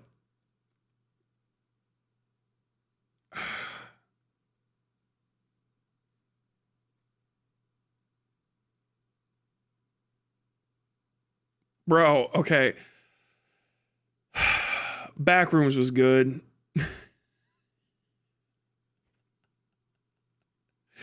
Backrooms is good. Between the two movies, people have asked me this, and I wanted to get more into it. I prefer Backrooms. Not that Obsession is bad or washed. This is actually we're past quality and user experience into like my personal preference for the types of movies I enjoy, and Backrooms was so good. Backrooms did some shit for me that I haven't gotten from a film or a book in a long time. It felt a lot like Twin Peaks does, where, you know, maybe this should be a video too, but I'll talk to you guys here and then eventually make something. The reason why Backrooms works for me is because of the dreamlike nature of it. It's very similar to the best aspects of shows like Twin Peaks, and even to a degree something like True Detective, the first season of True Detective, you know, that dreams of a town kind of idea, where the nightmarishness and the dreaminess of it all do feel like this sort of, you know, dreamscape atmosphere. And it lets you, items like that let you deal with horror and terror on the terms of dream. And it's a very difficult atmosphere to get correct. It's something I strive for in my own work. If I get there, I do. And if I don't, I don't. And not for every single thing that I make, but for some of the things that I really enjoy.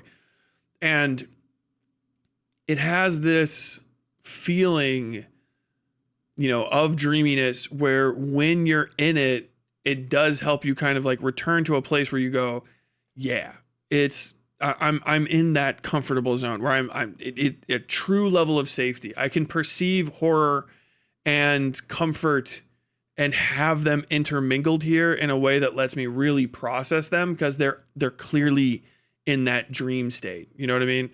Where like a true nightmare that you can wake up from and be like, man, I had a horrible nightmare. But after a while you can go like, but I'm processing it. You know, it's behind me and I know that it wasn't real.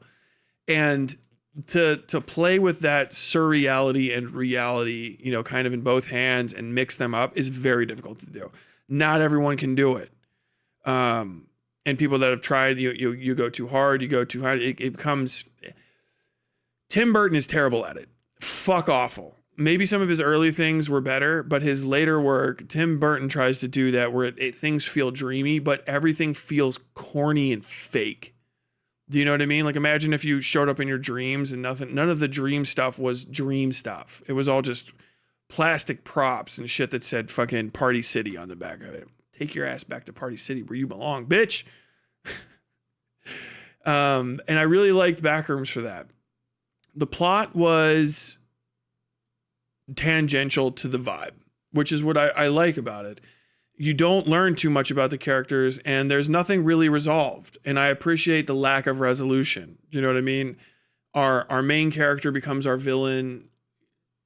He self-defeats and then his horror follows someone else through the dream. You know, it's like that way of passing on trauma. And it's kind of about a therapist and therapy and understanding how people take in others' trauma and process it while also existing in a space where they're processing their own trauma and their own memories, even if it's something that's not that traumatic, but it's still theirs and it's hyper personal. The memory of a childhood home that was destroyed and the end of things that are real as they pass from reality into memory. And it's kind of a beautiful place to be in. Not a lot of people could handle doing that correctly just because it's a very, not even a fine line to walk. It's a very broad and gray area that you have to weave semiotics into quite literally in order to get people to understand things without saying it at all. And you're literally working with the stuff that dreams are made of. And it was a very excellently performed task. Like, I cannot believe I'm seeing movies like that made in America in current year. That is shit that we left in the 70s. That's Jacob's Ladder. Do you know what I mean? Like, that's In the Mouth of Madness. Nowadays, if you get horror, a lot of times, you know, Eggers is kind of one of our best people, and to Ari Aster to a lesser extent, with all due respect to Ari Aster. But those are stark. They're direct and they're more like retellings. They're big and grandiose. They're paintings. There's a level of, and especially like Eggers' work in my mind, a level of resignation and, how would you say that? Cynical surrender to the necessity of starkness and of contrast and of being horrid and direct and accurate in order to portray something and have it have gravity. Whereas with Backrooms, and I would have to see the director do it again. I'm sorry, I can't remember his name off the top of my head. With the Backrooms, and understand, I'm comparing him to Eggers, one of my favorite living filmmakers. It's not a light comparison. This isn't power scaling. And I think that Eggers does great with that stuff. But with him, you know, on this other side, this transcendental and dreamlike state is, I would love to see him attempt something like that again, and he may not be able to get to it. The closest thing I can say that I remember off the top of my head that's a similar movie would be, Primer, and to a larger extent, I can't remember his name, that director's follow-up, Sound and Color. Hold on, let me just look that one up because I don't want to send you guys off. Primer movie by Shane Carruth, yeah, and that's Upstream Color. Upstream Color has that same sort of dreamy feel, a very disconnected and real. It plays off of dream logic, not in the like sense that people like to say dream logic, where it's, you know, a Sopranos dream sequence of having disconnected subliminal images for a character to explain that character's internal ideas and motivations and thoughts that even they can't admit to themselves to the audience.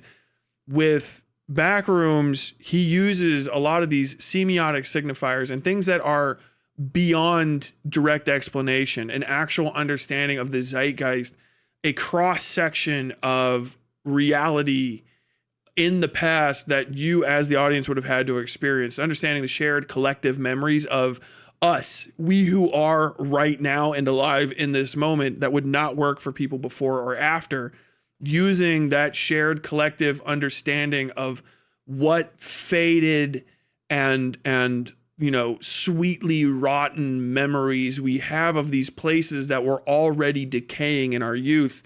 Now that we get older, seeing them decay further and then seeing them gone, knowing they're gone forever, and feeling the decay of memory in our mind as things that are familiar have years stacked between you and them. That is not an easy thing to signify with sign and sound and plot and narration and oration. They do it a little bit, you know, toward the end, they kind of like let you off the ride, but they don't do it until the end. And even then, you know, they keep you there where you are in a memory. She is in the memory of her own memory of herself in this place, and the Backrooms is a reflection of her memories.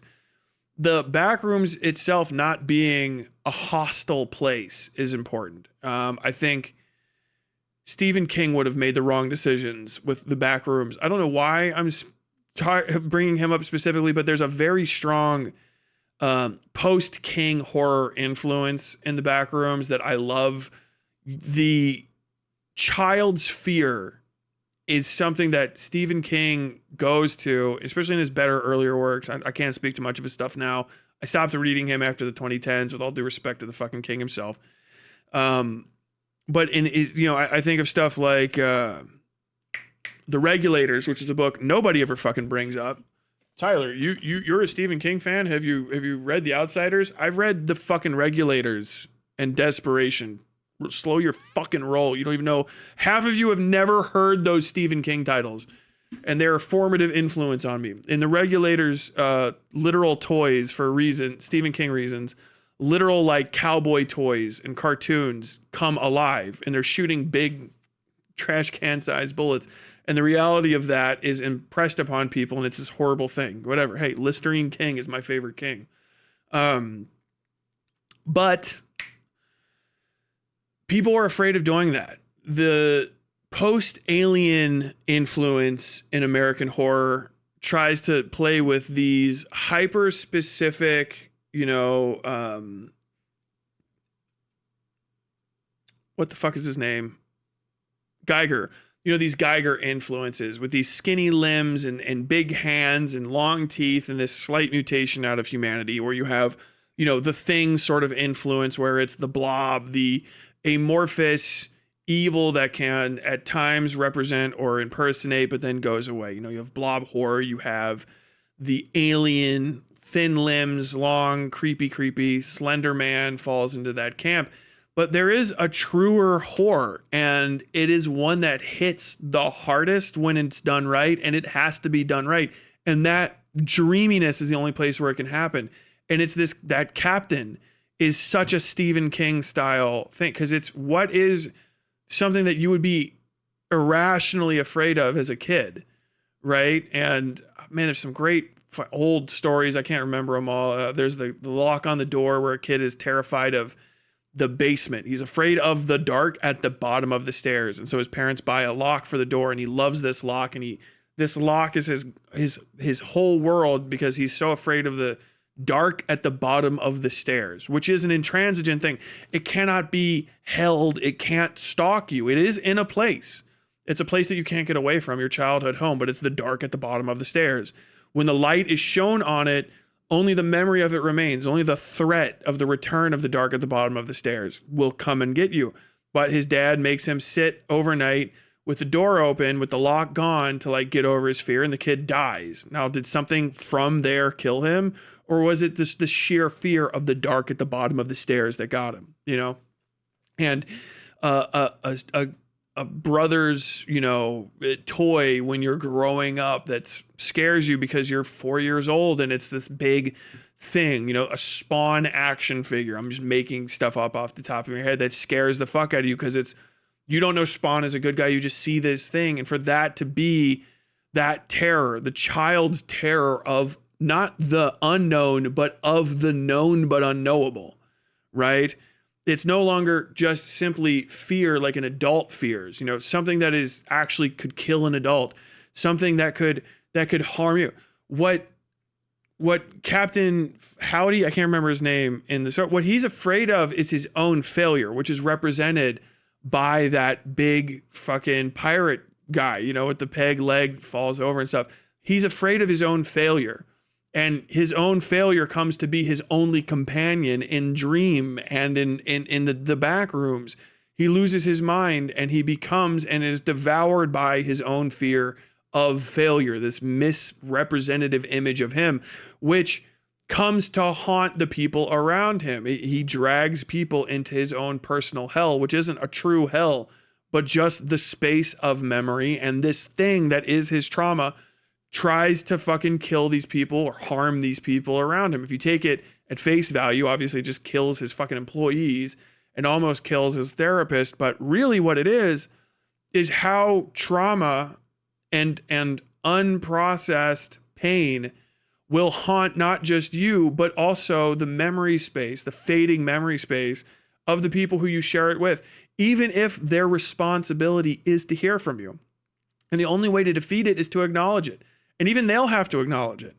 Unlike his employees who trust him and they haven't really acknowledged his short failings, his therapist goes, "You're a fucking loser. You're a loser because you're a loser. He's here because you need him. You need him to ignore the fact that you're him. He's only there because you have to push him out of yourself so that you can pretend you're not the same thing. But you are that monster. It is haunting you, and it's not fading like the way the rest of these things fade here. Like, you can eat them. That's scary in the back rooms. Why is it scary? Because, oh God, you're kind of doing like a cannibalism. No, it's scary because what you're doing is you're just sustaining yourself on memory. You don't know if those are his memories or someone else's, who those people are, but you're sustaining yourself on nothing. You're eating dreams because you're afraid of reality. So you're literally just starving yourself on the fruit of the dream world. You know what I mean? Rabbit starvation, but for the soul. You're not experiencing growth because you will not face the reality that you are that thing that is haunting you here. He won't harm you. He won't harm you until it's ready to like be over. You're just hanging out together. Why? Because you need him. You need him. And then until you have to face him, now he's got to freaking kill you. And that's fine, right? That's the end. Because now he doesn't need him anymore. I guess probably in the thing, it's because now Captain Howdy is not trauma, you know, for him anymore. He's over it or dead, whatever. Now he's trauma for someone who remembers this guy. Shared trauma affecting, going from one person's memory dream space to another. It's a beautiful story. Very difficult to perform without seeming, you know, hokey or overly precious. People have a lot of complaints about the old Robin Williams vehicle, fucking What Dreams May Come. I like that movie. Nobody else does, I guess. I thought it was a kind of a sweet film, and I think that the, you know, travel through the What Dreams May Come sort of idea of heaven and hell as it exists within you after you die is very interesting. But some people look at it and they're like, this is overly precious, self-indulgent horseshit, which also is fine.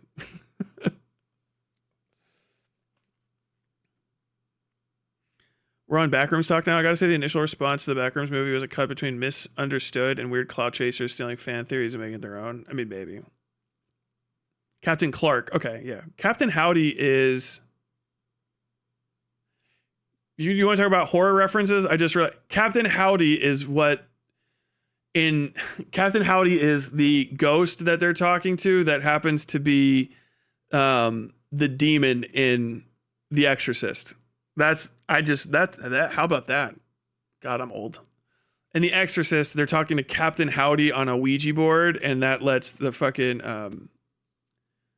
Labubu, the demon Labubu, take her over. Oh my God. I fucking love that movie. I know. No one ever talks about What Dreams May Come. Missing film. Vanished from memory. I don't know why.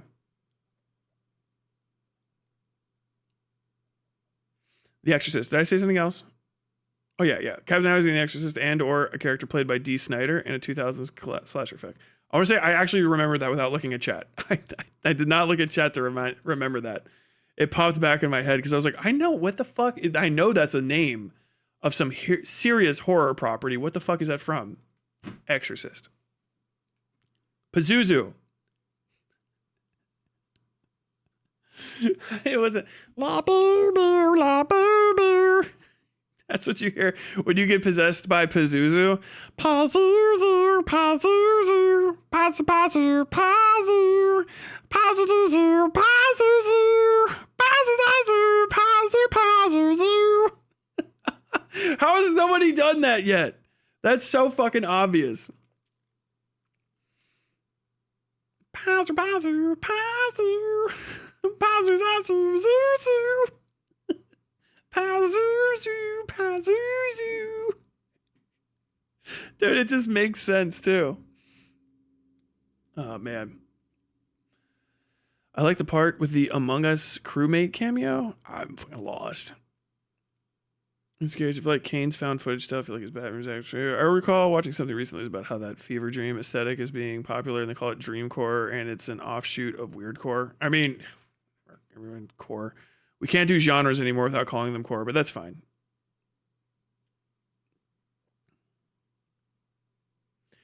I haven't seen the Backrooms yet, but I was really stoked to hear that they used one of the new Boards of Canada tracks for the end credits. Really got me to watch it. I mean, good for Boards of Canada, but they have the Caretaker in there.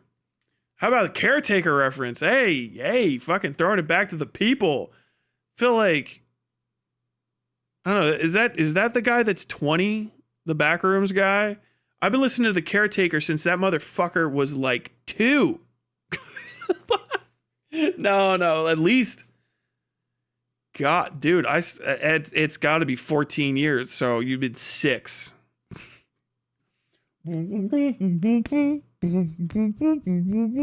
guys know how to fuck with the Caretaker? Can I play the Caretaker? Is the Caretaker even copyright?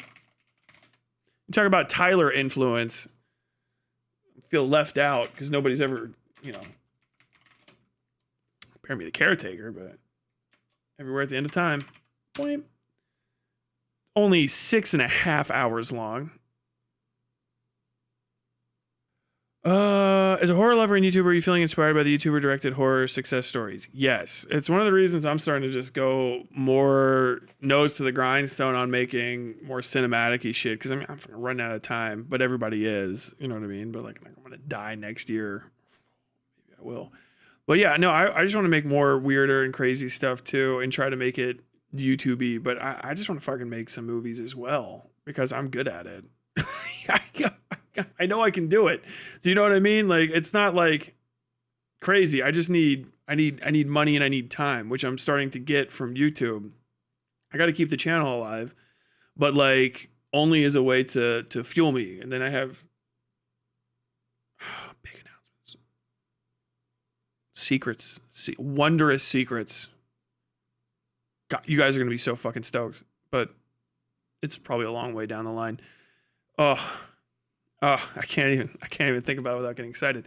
But yeah, I have some plans for some shit. Like, you know how the vibe of this Cruelty Squad thing is, right? And there's like mouthwashing, you kind of felt it feels more like a normal video essay. And then, you know, the Tommy stuff was what it was. And then we got into Cruelty Squad, how it feels a little bit different. That trend is going to continue, kind of like a graph line where there's going to be dips in and out of, but if I continue this channel for 5 more years, you will talk about the 2023 to now live stream era. Like, yeah, it was different. Especially if I make it, you're going to be like, it was, we were there when he still appeared on camera before Tyler fucking vanished like a goddamn ghost. And it was all actors and weird shit. Like my biggest fucking hindrance is that I have to be the character. It's the thing I hate the most. I hate I like being on camera. I don't mind it, but I don't have anybody who's as good at camera work as me. I don't have anyone that can they don't have a sense for it, which you just have to have. You can't just get any fucking dickhead off the street, random people, even people with good sense of taste in movies and shit. Using the camera and finding the light and finding angles is like a whole thing. And I'm better at it than a lot of people. Trust me, I'm not fucking around. I'm good at it. And I just need to put people on the other side of the fucking screen. You know what I mean? And then I just got to keep this shit alive so I can keep getting more stuff to make stuff. That's it.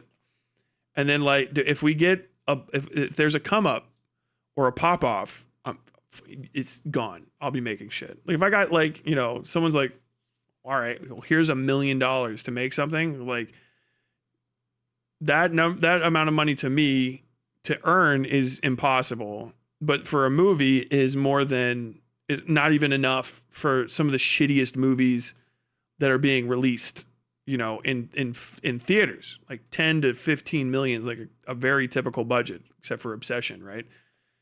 If I had just $1 million, I could make some fucking wacky shit. Oh my God. I would put it on the fucking screen. You have no idea.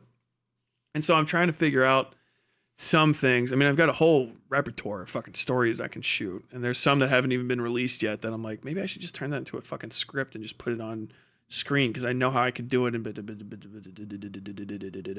then I've got to do some of this stuff, right? Cruelty Squad ended up being way more fucking work than I thought it would be. But goddamn, I hate the fucking FNAF direction Backrooms is going. They should have just stuck with the weird static creatures. I don't know what that means. Do you mean like the fucking fandom? It's always been dog shit. The second you added 99,999 additional fucking rooms. If you're irritated by the back rooms, you have not lived in internet horror long enough because you did not witness the death of SCP. SCP Foundation's still around. SCP is the fucking carved out brain of like 3 children in line down from an incestuous relationship from where it started. The original SCP shit slapped. And it was just like 038 or whatever it is, the horse skull thing, you know, it can't put it in acid and all that sort of shit. And I remember popping in looking at the SCP stuff back when it started. Like, I'm talking 2010, I was reading SCP Foundation shit. on the original site, I think it was. And I would pop in here and there. It was like SCP Foundation. That was the era of wikis, really. Wiki entertainment online. The Wikipedia started up, okay, and then you just had like wiki entertainment. So you had like, you know, fucking TV tropes, that piece of shit. And there's like a lot to read about in it, and then you're just gonna keep going. But you had TV tropes and you had SCP, and the SCP Foundation shit at the first was cool because it was censored, all crazy, and it was interesting. And you're like, oh, there's a lot of lore, there's a lot of depth here. This is fascinating. Don't get me started on fucking sinners. And then it got like bogarted, and it turned into the biggest piece of shit you've ever seen in your life. I can't remember the guy. I wonder if you can just SCP Foundation cringe.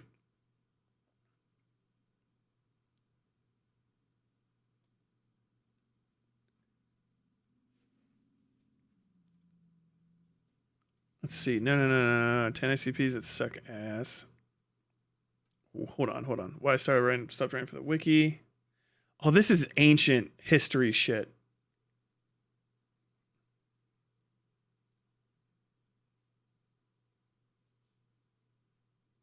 Oh, no, this isn't even ancient history. This is from a few years ago. This is the second time I've seen something like this.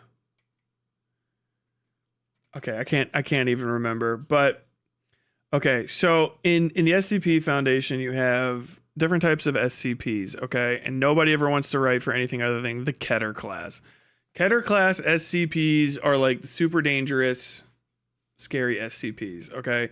And then you have personnel types. So that you have power scaling immediately. That doesn't need to be power scaling, but it is. And people lost control of what Keter class was supposed to be. It was supposed to be, you have to keep it in chains. That's what Keter means. So the Keter class SCPs were super dangerous, but they were not supposed to be cringe and edgy. And some of the other ones were supposed to be super dangerous too. The Keter class just had to be like given special consideration because it would be fatal if mishandled, right? And then you had like inert and whatever, you know, basically Keter, that's why I can remember it. And then inert, but still kind of dangerous, and then not dangerous at all, but still has to be contained, right? Containment class and yada, yada, yada. So what it got churned into ultimately is that Keter class is actually basically like super intergalactic, multidimensional, super criminal grade entities, because you had two that could think, and from there it went crazy. So you had the guy who's the old man that's like black from head to toe because he's like burned or whatever the fuck, and he's got his magic mirror maze where he kills people, but maybe you can get out, but maybe you can't, whatever. You have the one that wants to end the world, but it's a melted horse head. It's like SCP-038, I think. I can't remember. 682. There you go. I immediately saw it. 682. Okay, and then you had like a couple more of those. SCP got rotten to the core by like 2013, 2014. Because I remember, because I was still on using fucking 4chan's Paranormal X board, which I stopped doing early 2010s because it started turning into how to summon a succubus and like give yourself schizophrenia. It's stupid as fuck. And so the Keter, they kept adding. I don't even know if any of these are still. I can remember some of them off the top of my head because they were stupid as shit. One of them, they would start combining all sorts of objects together. It wasn't just like, you know, clinical observation stuff. So there was one, and it was like SCP-7 and SCP-18, or 17 and 18, I think might have been what it was. And like 17 was the guy inside 18. 18 was the container, and it's inert, yada, yada, yada. But you have to be cool because it's like a fucking thing. And if 17 gets out, he's got angel wings, and they're like 7 feet long on both sides. And he has, then you'll see SCP-19, which is a sword he has in his left hand that he'll use to unwrite the world. So there's that. There was like a bunch of SCPs that were Keter class that were just edgy. Like, this is blood, bro. This is just like blood that makes you want to add blood to blood. One of them was kind of good, but I think it was stolen from a show called Warehouse 17 or Warehouse 13, which, shout out someone just heard that and went, oh my God, my beloved. And everyone else is like, what is that? Don't go look it up. You'll be disappointed because it's fucking great, but there's only a little bit of it. It's worse than Firefly. More promising and more disappointing that it ended than fucking Firefly. But it was like Kitty Genovese is a woman that was literally in real life murdered in broad daylight in New York a bunch of like 40, 50, 60, 70, 80, 90, 100,000 years ago. And she was a whole big thing for a long time. It's like one of the first big public scare type things that was in newspapers.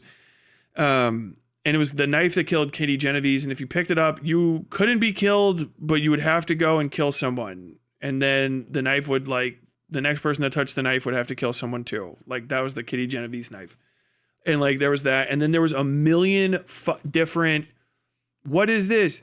Oh, it's just another reality warper. If you talk to this thing and you don't give it a lollipop, it'll turn all yellow will turn into red, and that's your first sign. And if you don't give it a yellow lollipop, then everyone's blood will turn into knives. You know?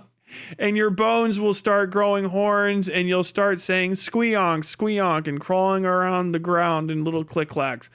And there was a million of these, and then there was a million reality warper things that were just like, okay, this is clearly some fucking kid is writing about some shit in his backyard, which is fine, but the content sucks.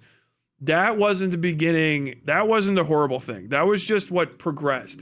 They started writing SCP Foundation fan fiction, and it was from official, basically imagine Reddit mods before Reddit. They were forum mods. And so the forum mods took over and started putting in their own fiction, which some people said they liked and everyone else said they hated.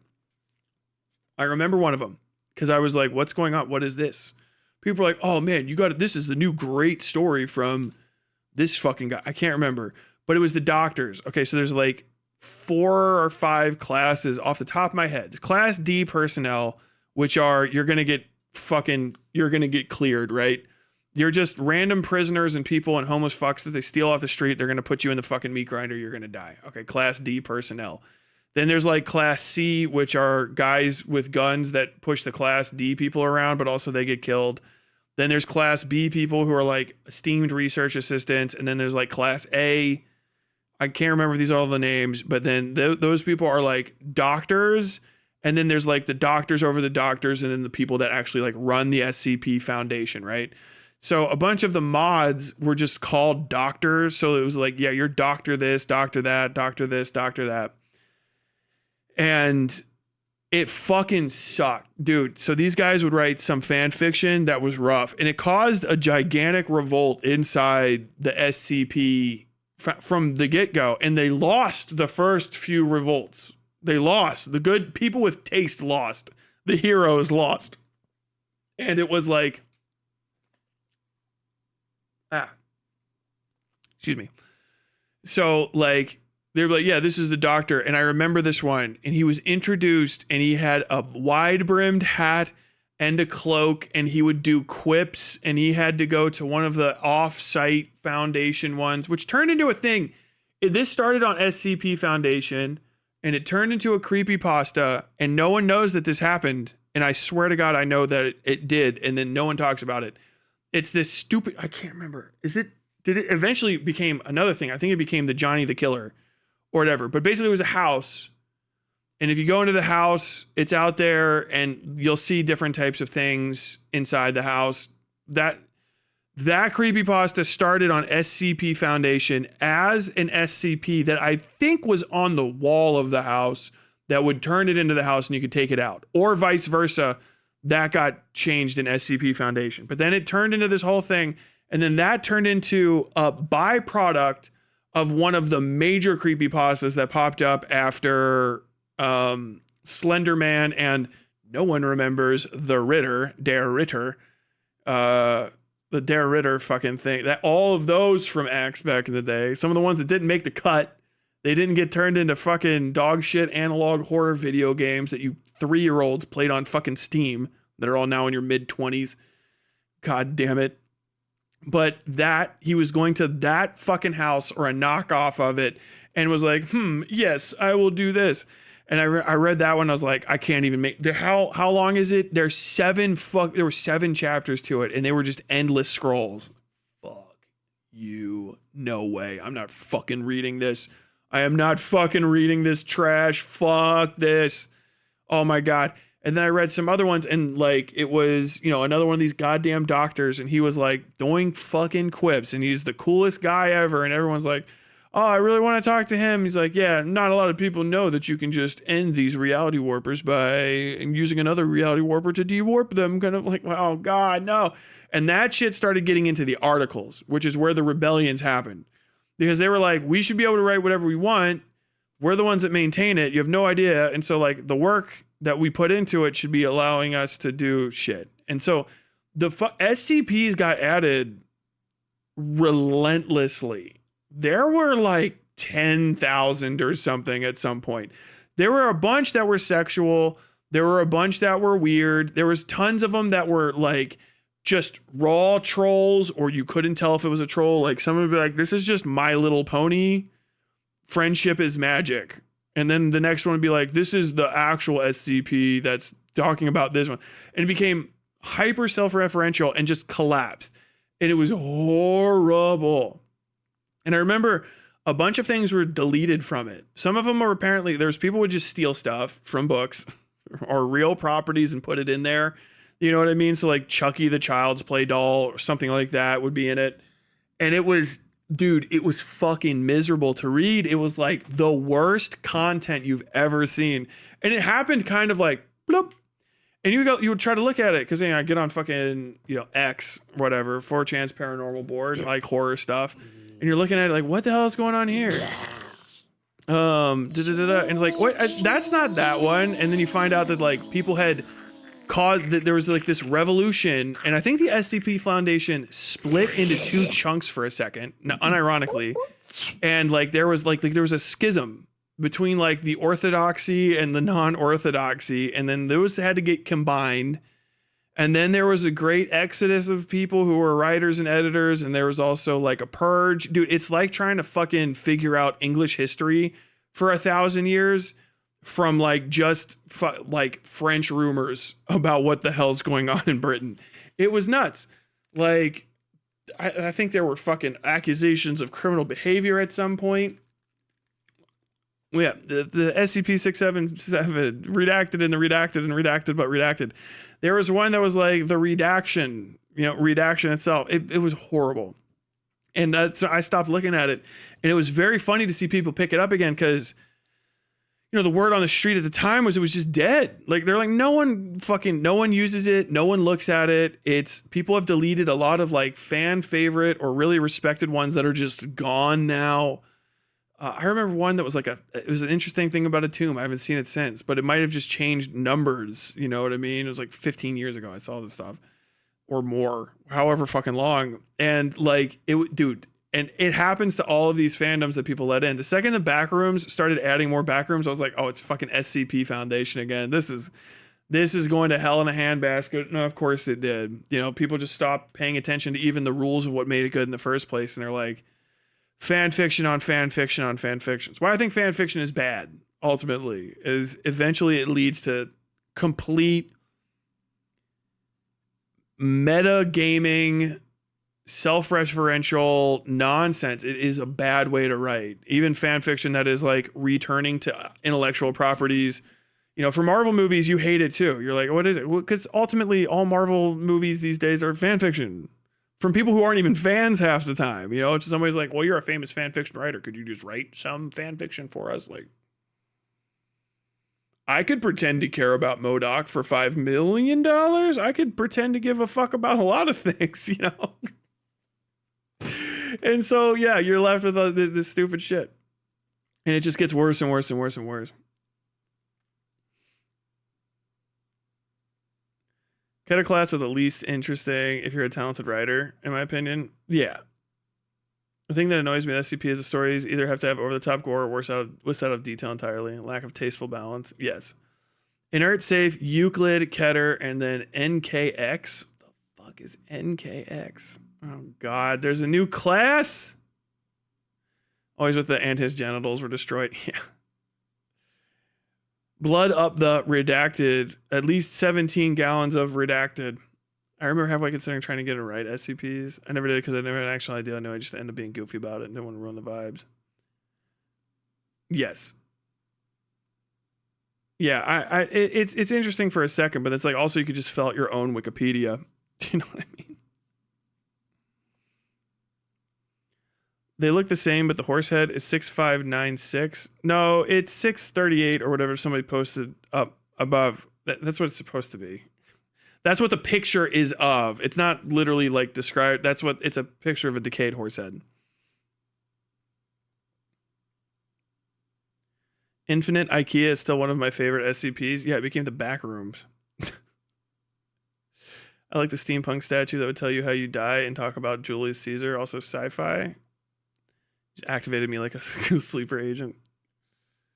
I haven't heard of Warehouse 13 in a long time. Okay, I'm that far back. Dr. Bright thing. Oh, that might be. Hold on. I was going to say Dr. Light earlier. Dr. Bright SCP.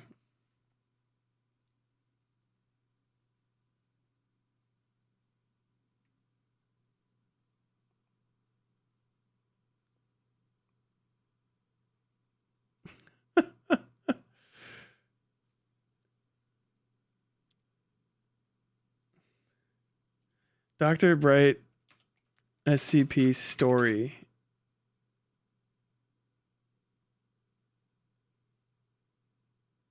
Oh my god. God, dude, this is of course.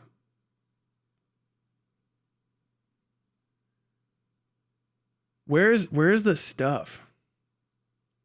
Oh, that's okay, this has to be a fucking archival. Brightworks message. Removal of harmful and grossly offensive pages. SCP Wiki staff have removed most pages authored by the Duckman, aka Bright. May have been directed from all of these SCPs. Jesus Christ. User of the Wikidot, username admin Bright. Despite the username, this author is not an administrator of the SCP Wiki and is permanently banned from the site in 2022. For clarity's sake, this page will refer to the author as the Duckman. The anti-harassment team has received numerous reports, which they believe are credible, accusing the Duckman of predatory and abusive behavior towards others, including minors. For these actions, the Duckman has been permanently banned. Dude. Fucking internet, man. Kids can't have shit. There should be no kids on the SCP Foundation Wiki. They use their authored works to bolster their image as a figure of authority, trust, and importance, enabling them to leverage the wiki as a tool for severe misconduct, including sexual harassment and alleged long-term sexual abuse. The Duckman's works contained harmful themes in the context of the aforementioned behaviors, including, but not limited to, sexualization of minors and justification of predatory behavior. The Duckman was also reportedly engaged in fetish mining. Chugga Conroy! Asking others for fetish content without them knowing that the content is for a fetish or sexual purpose. I need to bring that fucking phrase back. That's why my rules, I'm like, I'll know. I'll know if you're a fetish artist. I will fucking, I can suss it out, all right? I spend enough time on fucking 4chan that, like, I know when I know, right? And it's because even the fucking chans are like, fetish, stop it, cut it out. Fetish mining. People don't talk about that shit enough on Discord, but you got to. You got to keep an eye out. So nobody knew about Chugga Conroy. Like, oh yeah, the foot guy is buying women's shoes and asking them to take pictures in them. Fetish mining. God, good old internet phrase that's fallen out of use. Related to the content of their work. The Duckman reportedly exploited their position as an admin of the site and the creator of the character, Dr. Bright, as tools to carry out the abuse mentioned above. For these reasons, the bulk of the Duckman's work have been removed from the wiki. Jesus Christ. SCP by series, the Lost series. Treehouse of Horrors. Oh god, these are the trash ones.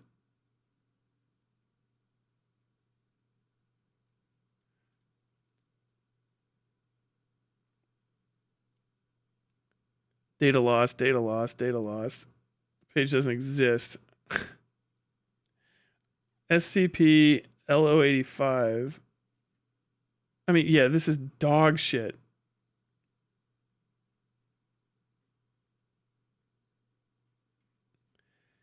It just starts with like conversation. Father, speak up. Why are you always mad at me? Did I do something wrong? No, it's not you. It's fate. Are you angry at Mr. Fate as well? No, fate isn't something you can control.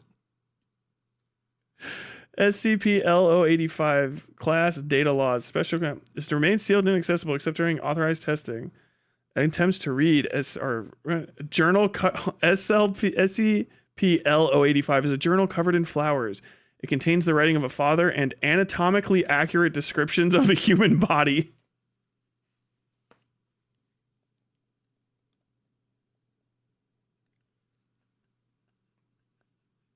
God, I miss this shit. I gotta start. Maybe I should make it. You guys can pay me to dive into this hell. The only SCP Foundation I would support is one based on and expanding My Immortal. Thank you for the $20. Ebony, Darkness, Dementia, Raven Way. Okay, so I'll read some of this. This is what this Dr. Bright guy. This is like this. I'm not gonna put it up on screen. I won't be able to fucking see it. Again, old man eyes. But this is in the wiki.dot, SCP wiki.wiki.dot.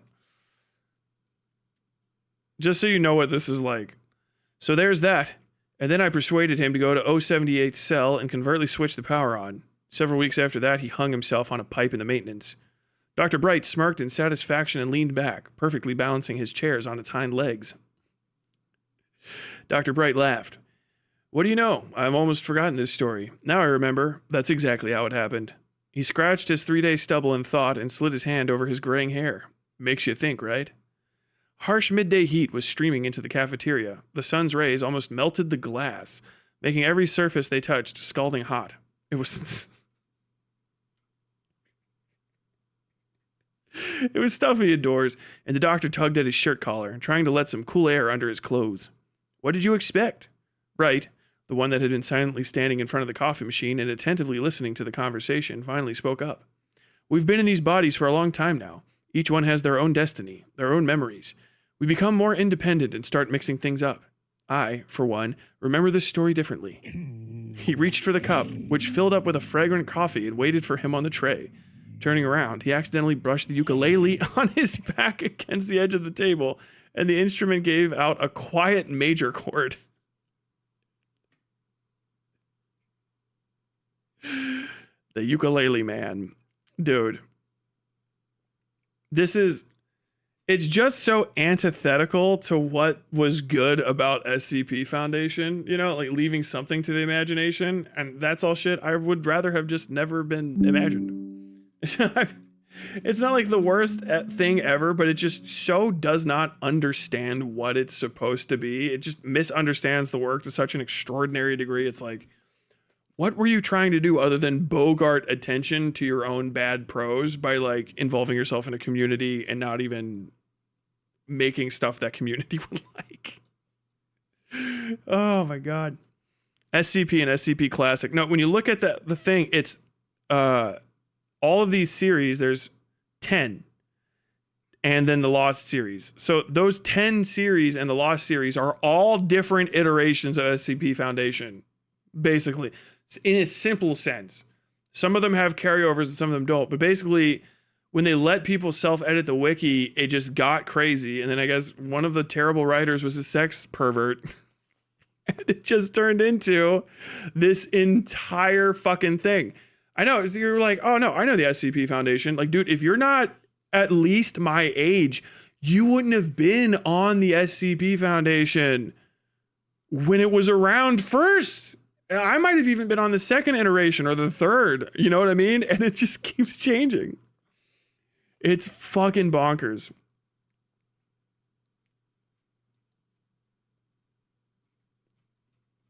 Data lost. All of these ones were just fucking deleted. Cranial valve 999. Object class Euclid. Due to the specific conditions required to reproduce SCP-L999, spontaneous civilian discovery is considered unlikely. Nonetheless, Foundation web crawlers are like, it's just the Steam logo. That's so stupid. Oh, fuck off. It's a valve in the back of a guy's head, but it's the cross section. It's literally just valve. That's insanity. Let's see about one. Waiting, declassification, the living room. Let's see if I was right. 17, 18, shadow person. I know it was like 17. I don't know why I think it was, but I feel like I know it was 17. The replacement, the thirst. Black lung. Girl, maybe I'm crazy. Duckman got redacted. He got taken out and fucking shot behind the fucking shed. A lot of the author inserts was just the authors putting themselves in positions of power, and it felt juvenile and cringe. Well, I mean, it was. The internet was like that, though. Oh, thank you for the $2. Tyler could never write My Immortal. I couldn't. Too base, too good.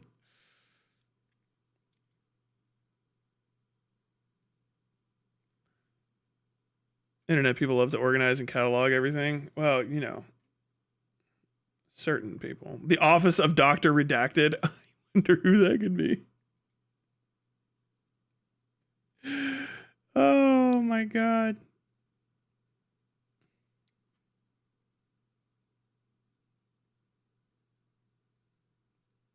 Dude, I cannot believe how many of these I read. It was just like that thing I would look at before bed and just like keep fucking looking at. I wish I could find some of these terrible ones.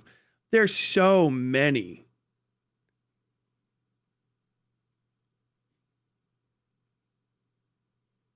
SCP RPG.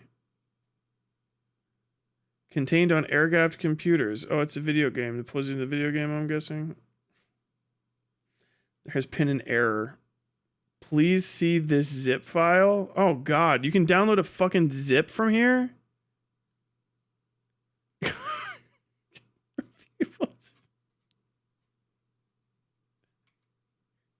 It's so stupid. Dixie Fun Fair. Tinkerbug. Maybe somewhere in here. The Chicago Loop.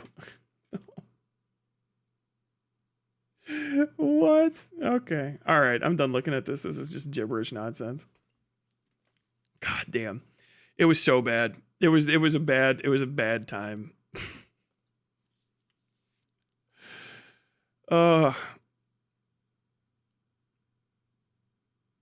These monsters sound worse than Doctor Who monsters. I mean, dude, the kind of people who love Doctor Who and can't write are prime SCP Foundation donos. There's an SCP animation crowdfunding recently. The trailer looked cool. I mean, they've been doing that since before like YouTube really had like big animations on it.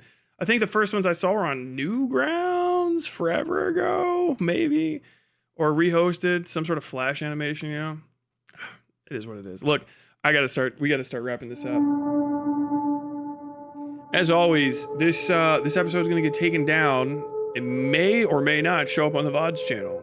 But if you want to watch the rest of the VODs, make sure to subscribe to our Twitch.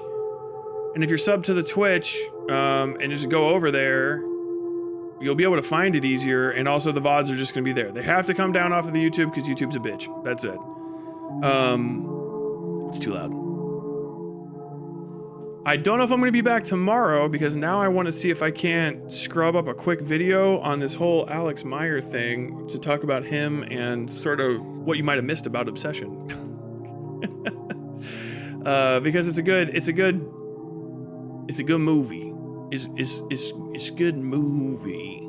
Okay, it's a good movie. So I'm going to talk about that maybe. Might try to whip one of those up real quick. And of course, you know, I've got to write the next major video and stuff, so not necessarily streams every day, but more streams. And also probably clips instead of whole VODs, because VODs just get no eyes. I'm sorry, I know some of you like them, but you're the only ones who do. So if I'm gonna spend the effort, I'm gonna do all that stuff. So all that said, folks, I'm gonna get the fuck out of here. And until the next time, as always. Oh no, you've been watching Westside Tyler. You've been watching Westside Tyler Live. I have been Westside Tyler Bell. You guys have been great. Oh fuck. Sorry. Still can't go. We have money. Forgot we got treats. Sweet cheeks.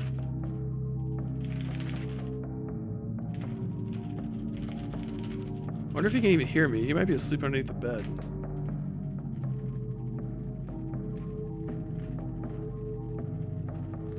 Sweet cheek. Sweet cheek.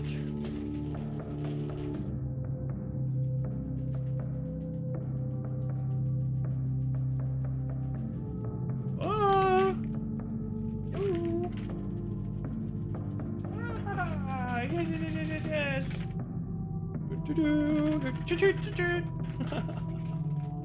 Little booty. Little booty.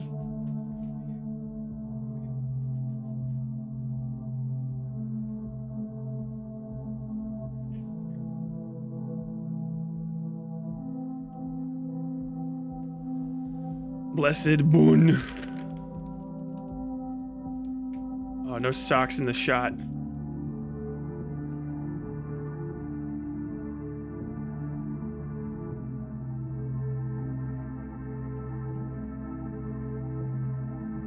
Yes.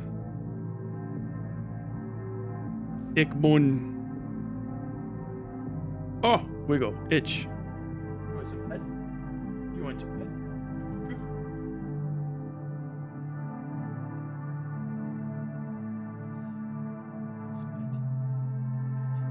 The biggest ear. The biggest ear.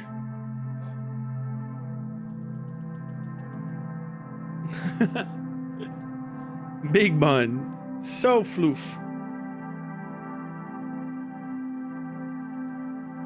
Okay. God bless.